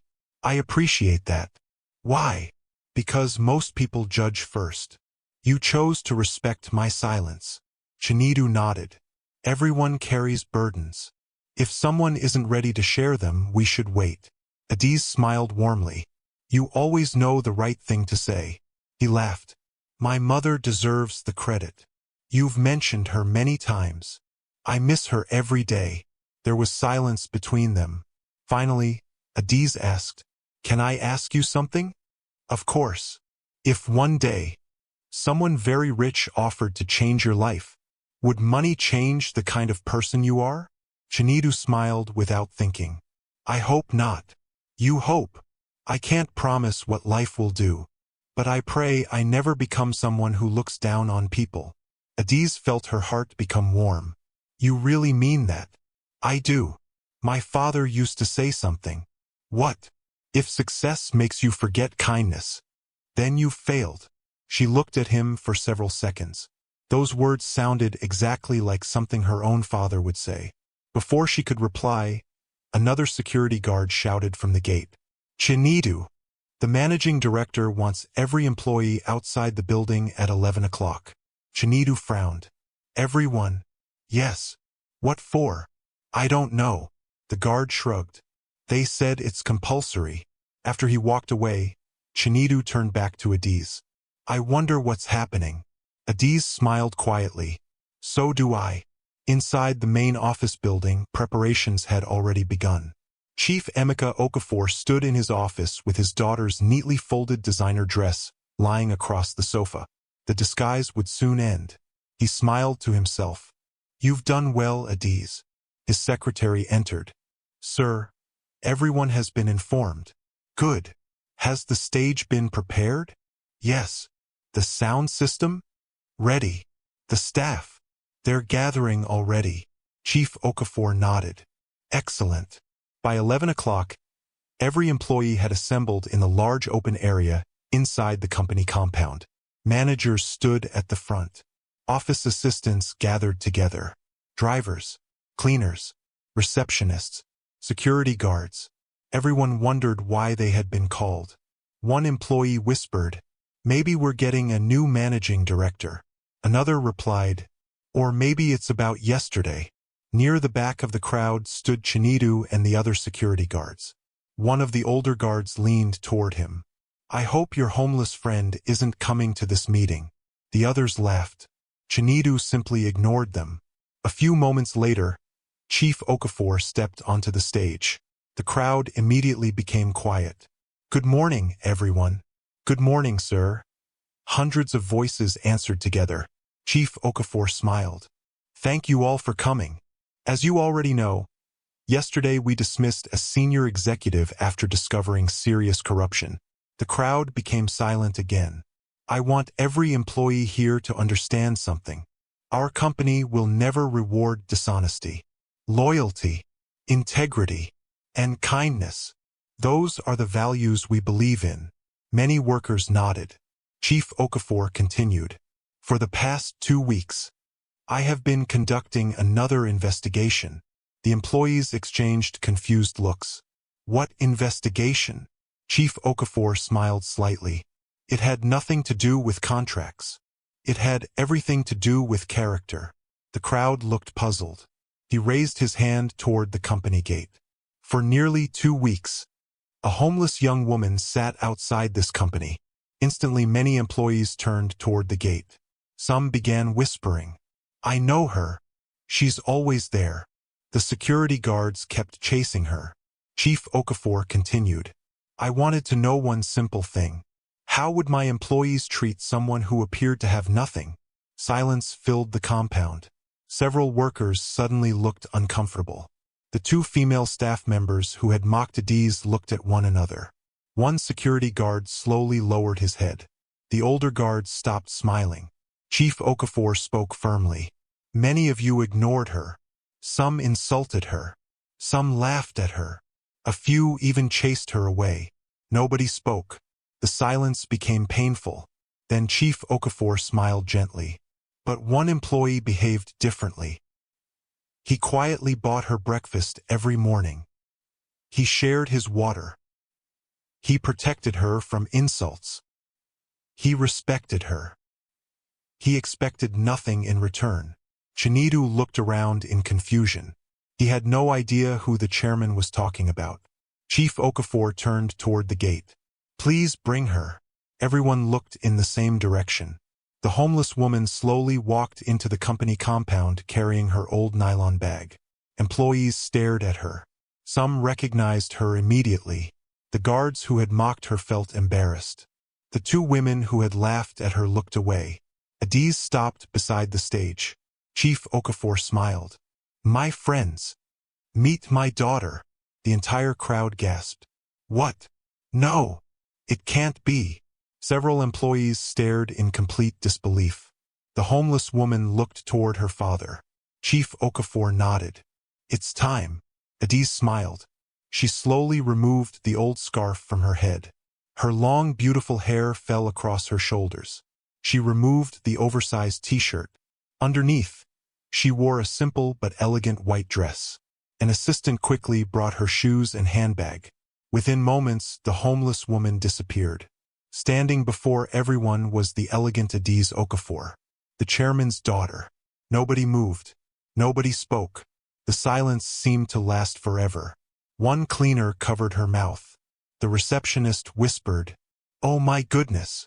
The two female staff members who had insulted Adiz felt their knees weaken. One quietly began crying. The older security guards looked completely ashamed. One whispered, "We chased the chairman's daughter away." Another replied, "We laughed at her every day." Near the back, Chinedu stood frozen. He stared at Adiz, then at Chief Okafor, then back at Adiz again. He could hardly breathe. "Ngozi," he whispered. She looked at him and smiled gently. "My real name is Adiz." He shook his head slowly. "I don't understand." She walked down from the stage until she stood directly in front of him. "You never knew who I was." He looked embarrassed. "I'm sorry." She frowned. "Sorry? I should have done more." She smiled warmly. "You already did more than enough." His eyes filled with confusion. "I only bought breakfast." "You treated me like a human being," she answered quietly, when almost everyone else forgot to. Several employees lowered their heads. Chief Okafor stepped forward. "I wanted to discover something. Titles can deceive. Expensive clothes can deceive. Power can deceive. But character never lies." He looked around the crowd. "My daughter showed me your true hearts." Many workers could no longer look him in the eyes. The older guards stood silently. The women who had mocked Adiz wiped tears from their faces. They finally understood that the homeless woman they had laughed at had never been testing their generosity. She had been revealing their character. Chief Okafor smiled toward Chinedu. "And among everyone in this company, one young security guard never changed." The entire crowd turned toward Chinedu. His face became red with embarrassment. He wished he could disappear. But deep inside he also felt relieved. He had never helped Adiz because she was important. He had helped because he believed kindness should never depend on a person's appearance. Without realizing it, he had passed the greatest test of his life. And everyone at Okafor Group of Companies had just witnessed it with their own eyes. The company compound remained completely silent. Hundreds of employees stood frozen, still trying to understand what they had just witnessed. Only a few moments earlier, the homeless woman who had sat outside the company gate every morning had been standing before them in torn clothes and worn slippers. Now she stood beside Chief Emeka Okafor, wearing a beautiful white dress. She was not a homeless woman at all. She was Adiz Okafor, the billionaire's only daughter. A soft breeze moved through the compound, but nobody seemed to notice. Every eye remained fixed on the stage. Some employees lowered their heads in shame. Others whispered quietly to one another. "I still can't believe it. We insulted the chairman's daughter. I chased her away twice. What have we done?" The two female employees who had laughed at Adiz could not stop crying. One wiped tears from her face. "I feel so ashamed." Her friend nodded. "I wish I could take back everything I said." Nearby, the older security guards stood with their heads bowed. Only a few days earlier, they had laughed whenever Chinedu bought breakfast for the homeless woman. Now they could barely look at him. One whispered, "We judged her because of her clothes." Another sighed deeply, "And we judged Chinedu because of his kindness." Meanwhile, Chinedu remained standing where Adiz had left him. His heart was beating so fast that he could hear it. He still struggled to believe what had happened. The quiet young woman he had known as Ngozi, the woman he had shared breakfast with every morning, the woman he had protected from insults, was the billionaire's daughter. He shook his head slowly. "I don't understand," he whispered to himself. Adiz looked at him and smiled gently. The smile was exactly the same. Nothing about it had changed. For a moment, Chinedu realized something important. Only her clothes had changed. The woman herself had not. Chief Okafor stepped forward again. He looked around the crowd before speaking. "I have something else to announce." The employees became quiet once more. "As I watched my daughter's reports every evening, I learned many things. I learned that some people become proud when they have power. I learned that some people forget compassion. But I also learned that goodness still exists." He turned toward Chinedu. "Security Officer Chinedu Ease." Chinedu looked up in surprise. "Sir, please come forward." For a second, he could not move. One of the other guards gently touched his shoulder. Go! Slowly, Chinidu walked toward the stage. Every employee watched him. He felt nervous. He had never stood in front of so many people before. When he reached the stage, he greeted respectfully. Good morning, sir.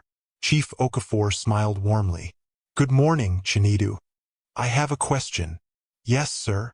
When you first saw the young woman outside the gate, did you know she was my daughter? Chinidu quickly shook his head. No, sir. Did you think she was rich? No, sir. What did you believe? I believed she was homeless. Chief Okafor nodded. And why did you keep buying her breakfast? Chinidu hesitated. The entire company waited for his answer. Finally, he spoke. Because she was hungry. The simple answer filled the compound with silence. Chief Okafor smiled. Was that all? Chinidu nodded.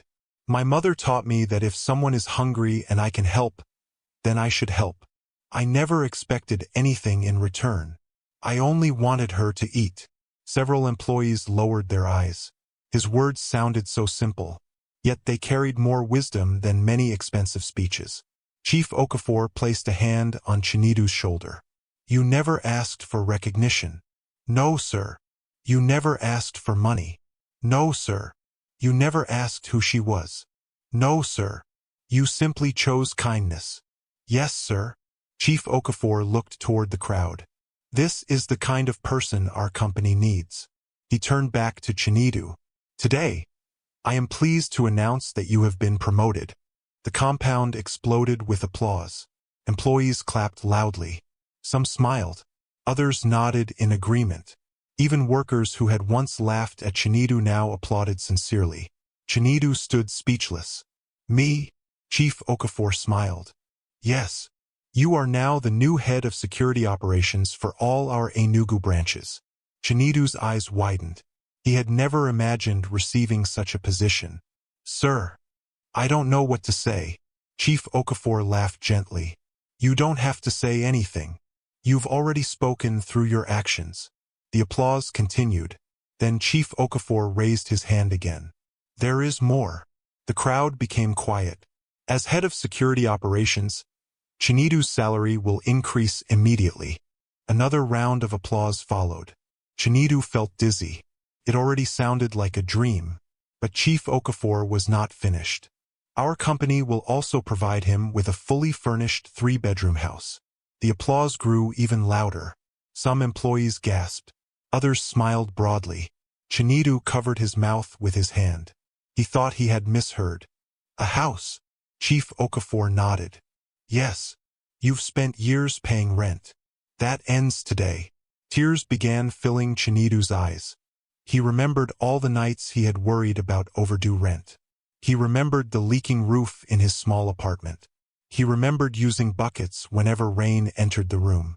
Now, he would have a home. Chief Okafor continued.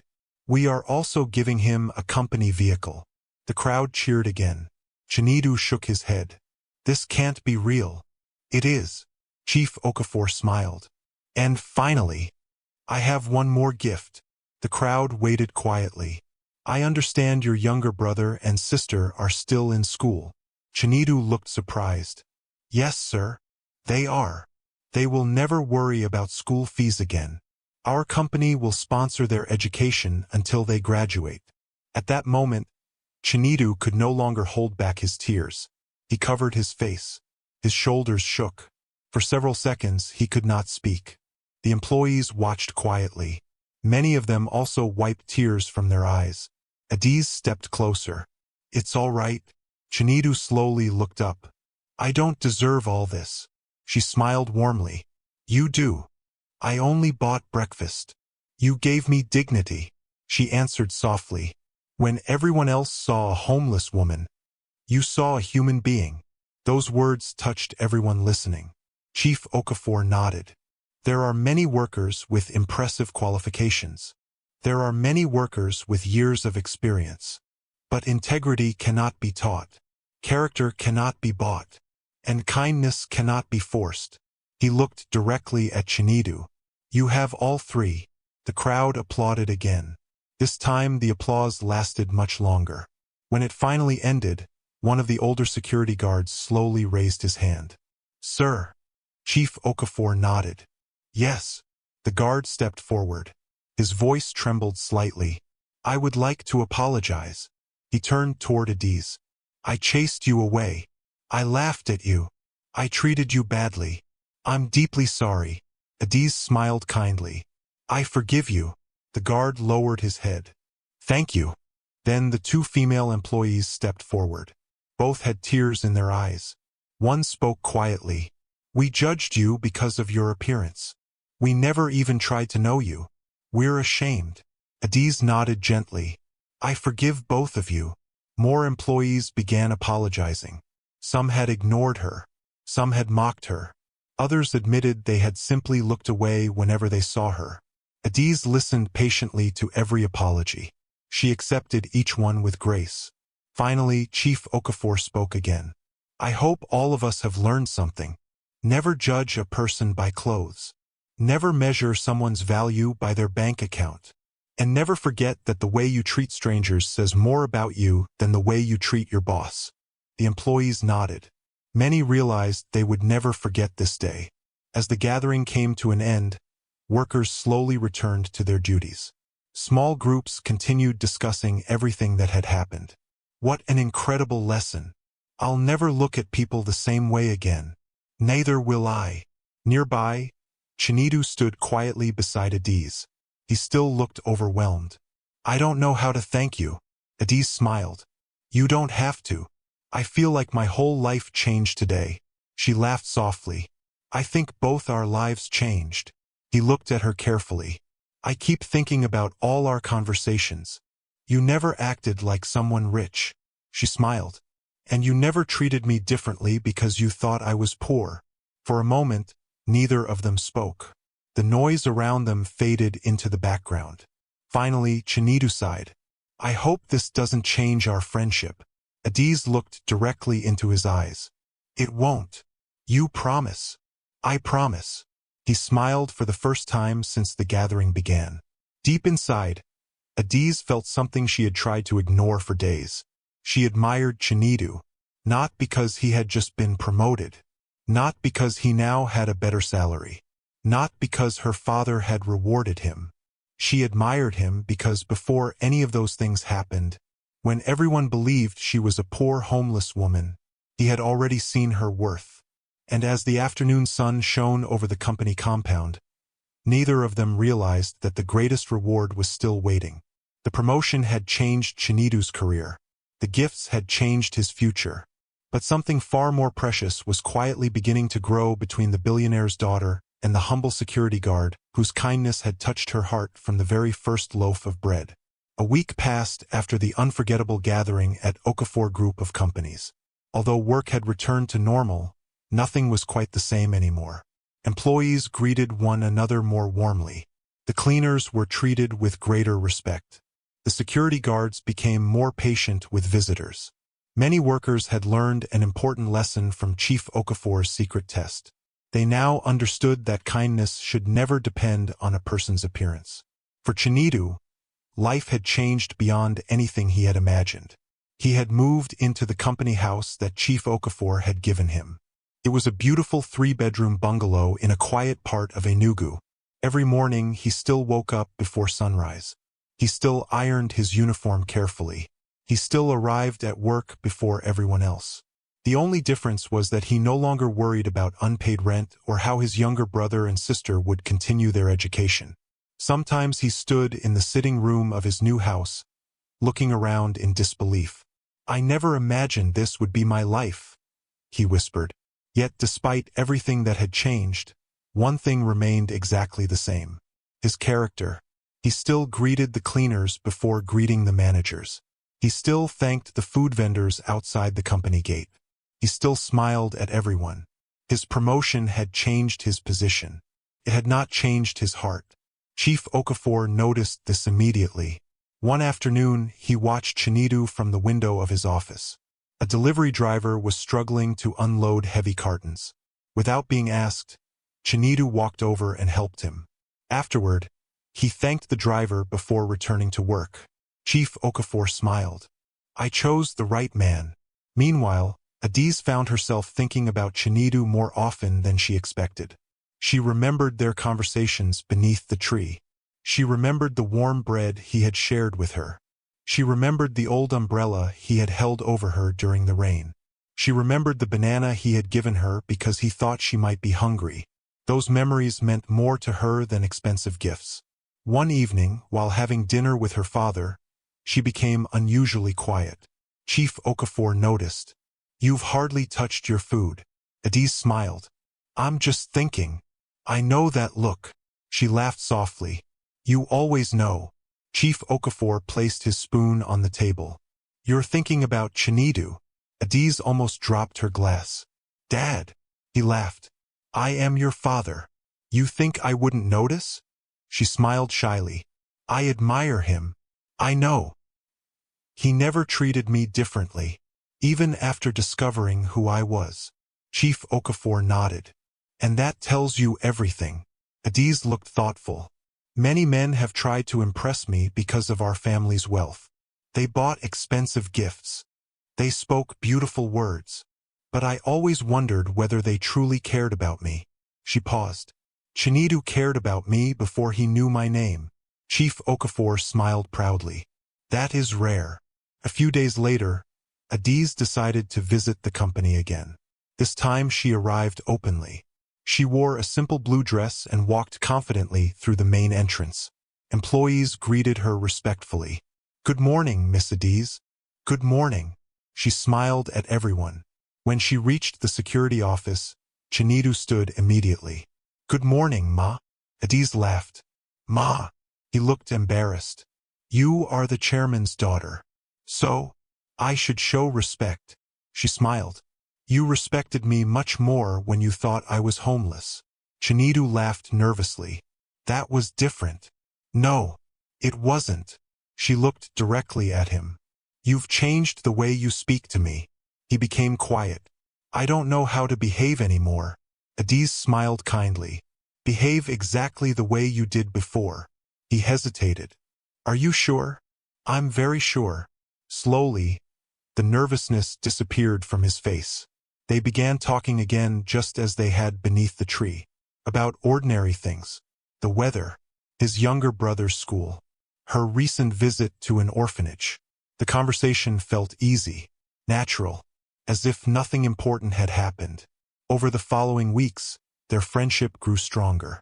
Sometimes they had lunch together in the company cafeteria. Sometimes Adiz invited him for coffee after work. At first, Chinedu refused. I don't think people will understand. Adiz smiled. Let them think whatever they like. Eventually, he agreed. During one of those conversations, Adiz asked, Can I ask you something honestly? You can ask me anything. When you discovered who I really was, were you angry? Chinedu thought for a moment. A little. She looked surprised. Really? I wasn't angry because you were rich. I was confused because you didn't trust me with the truth. Adiz lowered her eyes. I'm sorry. I know why you did it. My father asked you. She nodded. I couldn't tell anyone. He smiled gently. I understand now. She looked relieved. Thank you. Another afternoon, Adiz invited Chinedu to visit her family's home. He became nervous immediately. I've never been inside a billionaire's house. She laughed. It's just a house. It doesn't feel like just a house. Still, he accepted. When he arrived that Saturday, he wore his best shirt and carefully polished shoes. A housekeeper welcomed him inside. Everything around him looked elegant. Beautiful paintings decorated the walls. Fresh flowers stood on polished tables. The living room was larger than his entire former apartment. He took a deep breath. I hope I don't break anything. Adiz laughed as she entered. You look terrified. I am. She smiled. Relax. My father is waiting. Chief Okafor greeted him warmly. Welcome, Chinedu. Thank you, sir. Sit down. They spent the afternoon talking. Not about business. Not about promotions. But about life. Chief Okafor asked about Chinedu's childhood. He learned that Chinedu had lost both parents while still young. He had worked several small jobs to support his younger brother and sister. He had postponed his own dreams so they could continue their education. "You sacrificed a lot," Chief Okafor said. Chinedu smiled. "They're my family. I couldn't abandon them." Chief Okafor nodded. "Your parents would be proud." Those words touched Chinedu deeply. As the weeks became months, it became impossible for Adiz to ignore her feelings. She admired Chinedu's honesty, his patience, his humility, his quiet strength. One evening they sat together in a peaceful garden near her father's home. The sun was setting. Birds sang from nearby trees. Neither of them spoke for a while. Finally, Adiz broke the silence. "Do you remember the first breakfast you bought for me?" Chinedu laughed. "The bread and tea? Yes. I almost didn't buy it." She looked surprised. "Why? I only had enough money for one breakfast." "What changed your mind?" He smiled. "My mother used to say that whenever you are unsure whether to be kind, choose kindness." Adiz felt tears gather in her eyes. She reached for his hand. "I'm so glad you listened to her." He looked at her. "So am I." She took a deep breath. "Chinedu." "Yes. I've been trying to ignore this, but I can't anymore." He waited quietly. "I've fallen in love with you." The words hung gently in the evening air. For a moment Chinedu said nothing. Then he smiled. "I was hoping you'd say that." She laughed through her tears. "You were. I've loved you for a long time, even when you were still Ngozi." "You did." He nodded. "I thought it was impossible. I believed you were homeless. I knew I had nothing to offer. So I kept my feelings to myself." Adiz smiled. "You offered me the one thing I needed most." "What's that?" "A genuine heart." Several months later, Chief Okafor invited family members, friends, and company employees to a special celebration. Everyone gathered in a beautifully decorated garden. Flowers surrounded the stage. Soft music played in the background. The workers from Okafor Group smiled as they arrived. The cleaners, the drivers, the receptionists, the security guards, even the food vendors from outside the company gate received invitations. One elderly woman smiled as she entered. "I've never attended a wedding like this." When the ceremony began, Adiz walked down the aisle wearing a simple but elegant white gown. Chinedu waited with tears in his eyes. He still found it difficult to believe that the woman walking toward him was the same woman he had once believed to be homeless. As they stood together, Chief Okafor looked at them with pride. The officiating minister smiled. "Love has a wonderful way of finding people. It sees beyond wealth. It sees beyond appearance. It sees the heart." After exchanging their vows, Chinedu gently held Adiz's hands. "I promise to love you whether life is easy or difficult. I promise never to forget the lessons that brought us together." Adiz smiled through happy tears. "And I promise to always remember the young security guard who shared his breakfast with a stranger." The guests applauded. Some wiped tears from their eyes. After the ceremony, Chief Okafor stood to address everyone. "I started a simple test because I wanted to discover who deserved a promotion." He smiled at Chinedu. "I found much more than that. I found an honest man." He looked at Adiz. "And my daughter found someone who loved her before he knew who she really was." The guests applauded once again. Chief Okafor raised his glass. "May we all remember this lesson. Never judge a person by clothes. Never measure someone's worth by money. And never underestimate the power of one small act of kindness." As music filled the evening air, Chinedu and Adiz shared their first dance as husband and wife. Around them, employees who had once ignored a homeless woman now celebrated the woman she truly was. The tree outside the company gate still stood where Adiz had spent those unforgettable days. Every time Chinedu passed it, he smiled.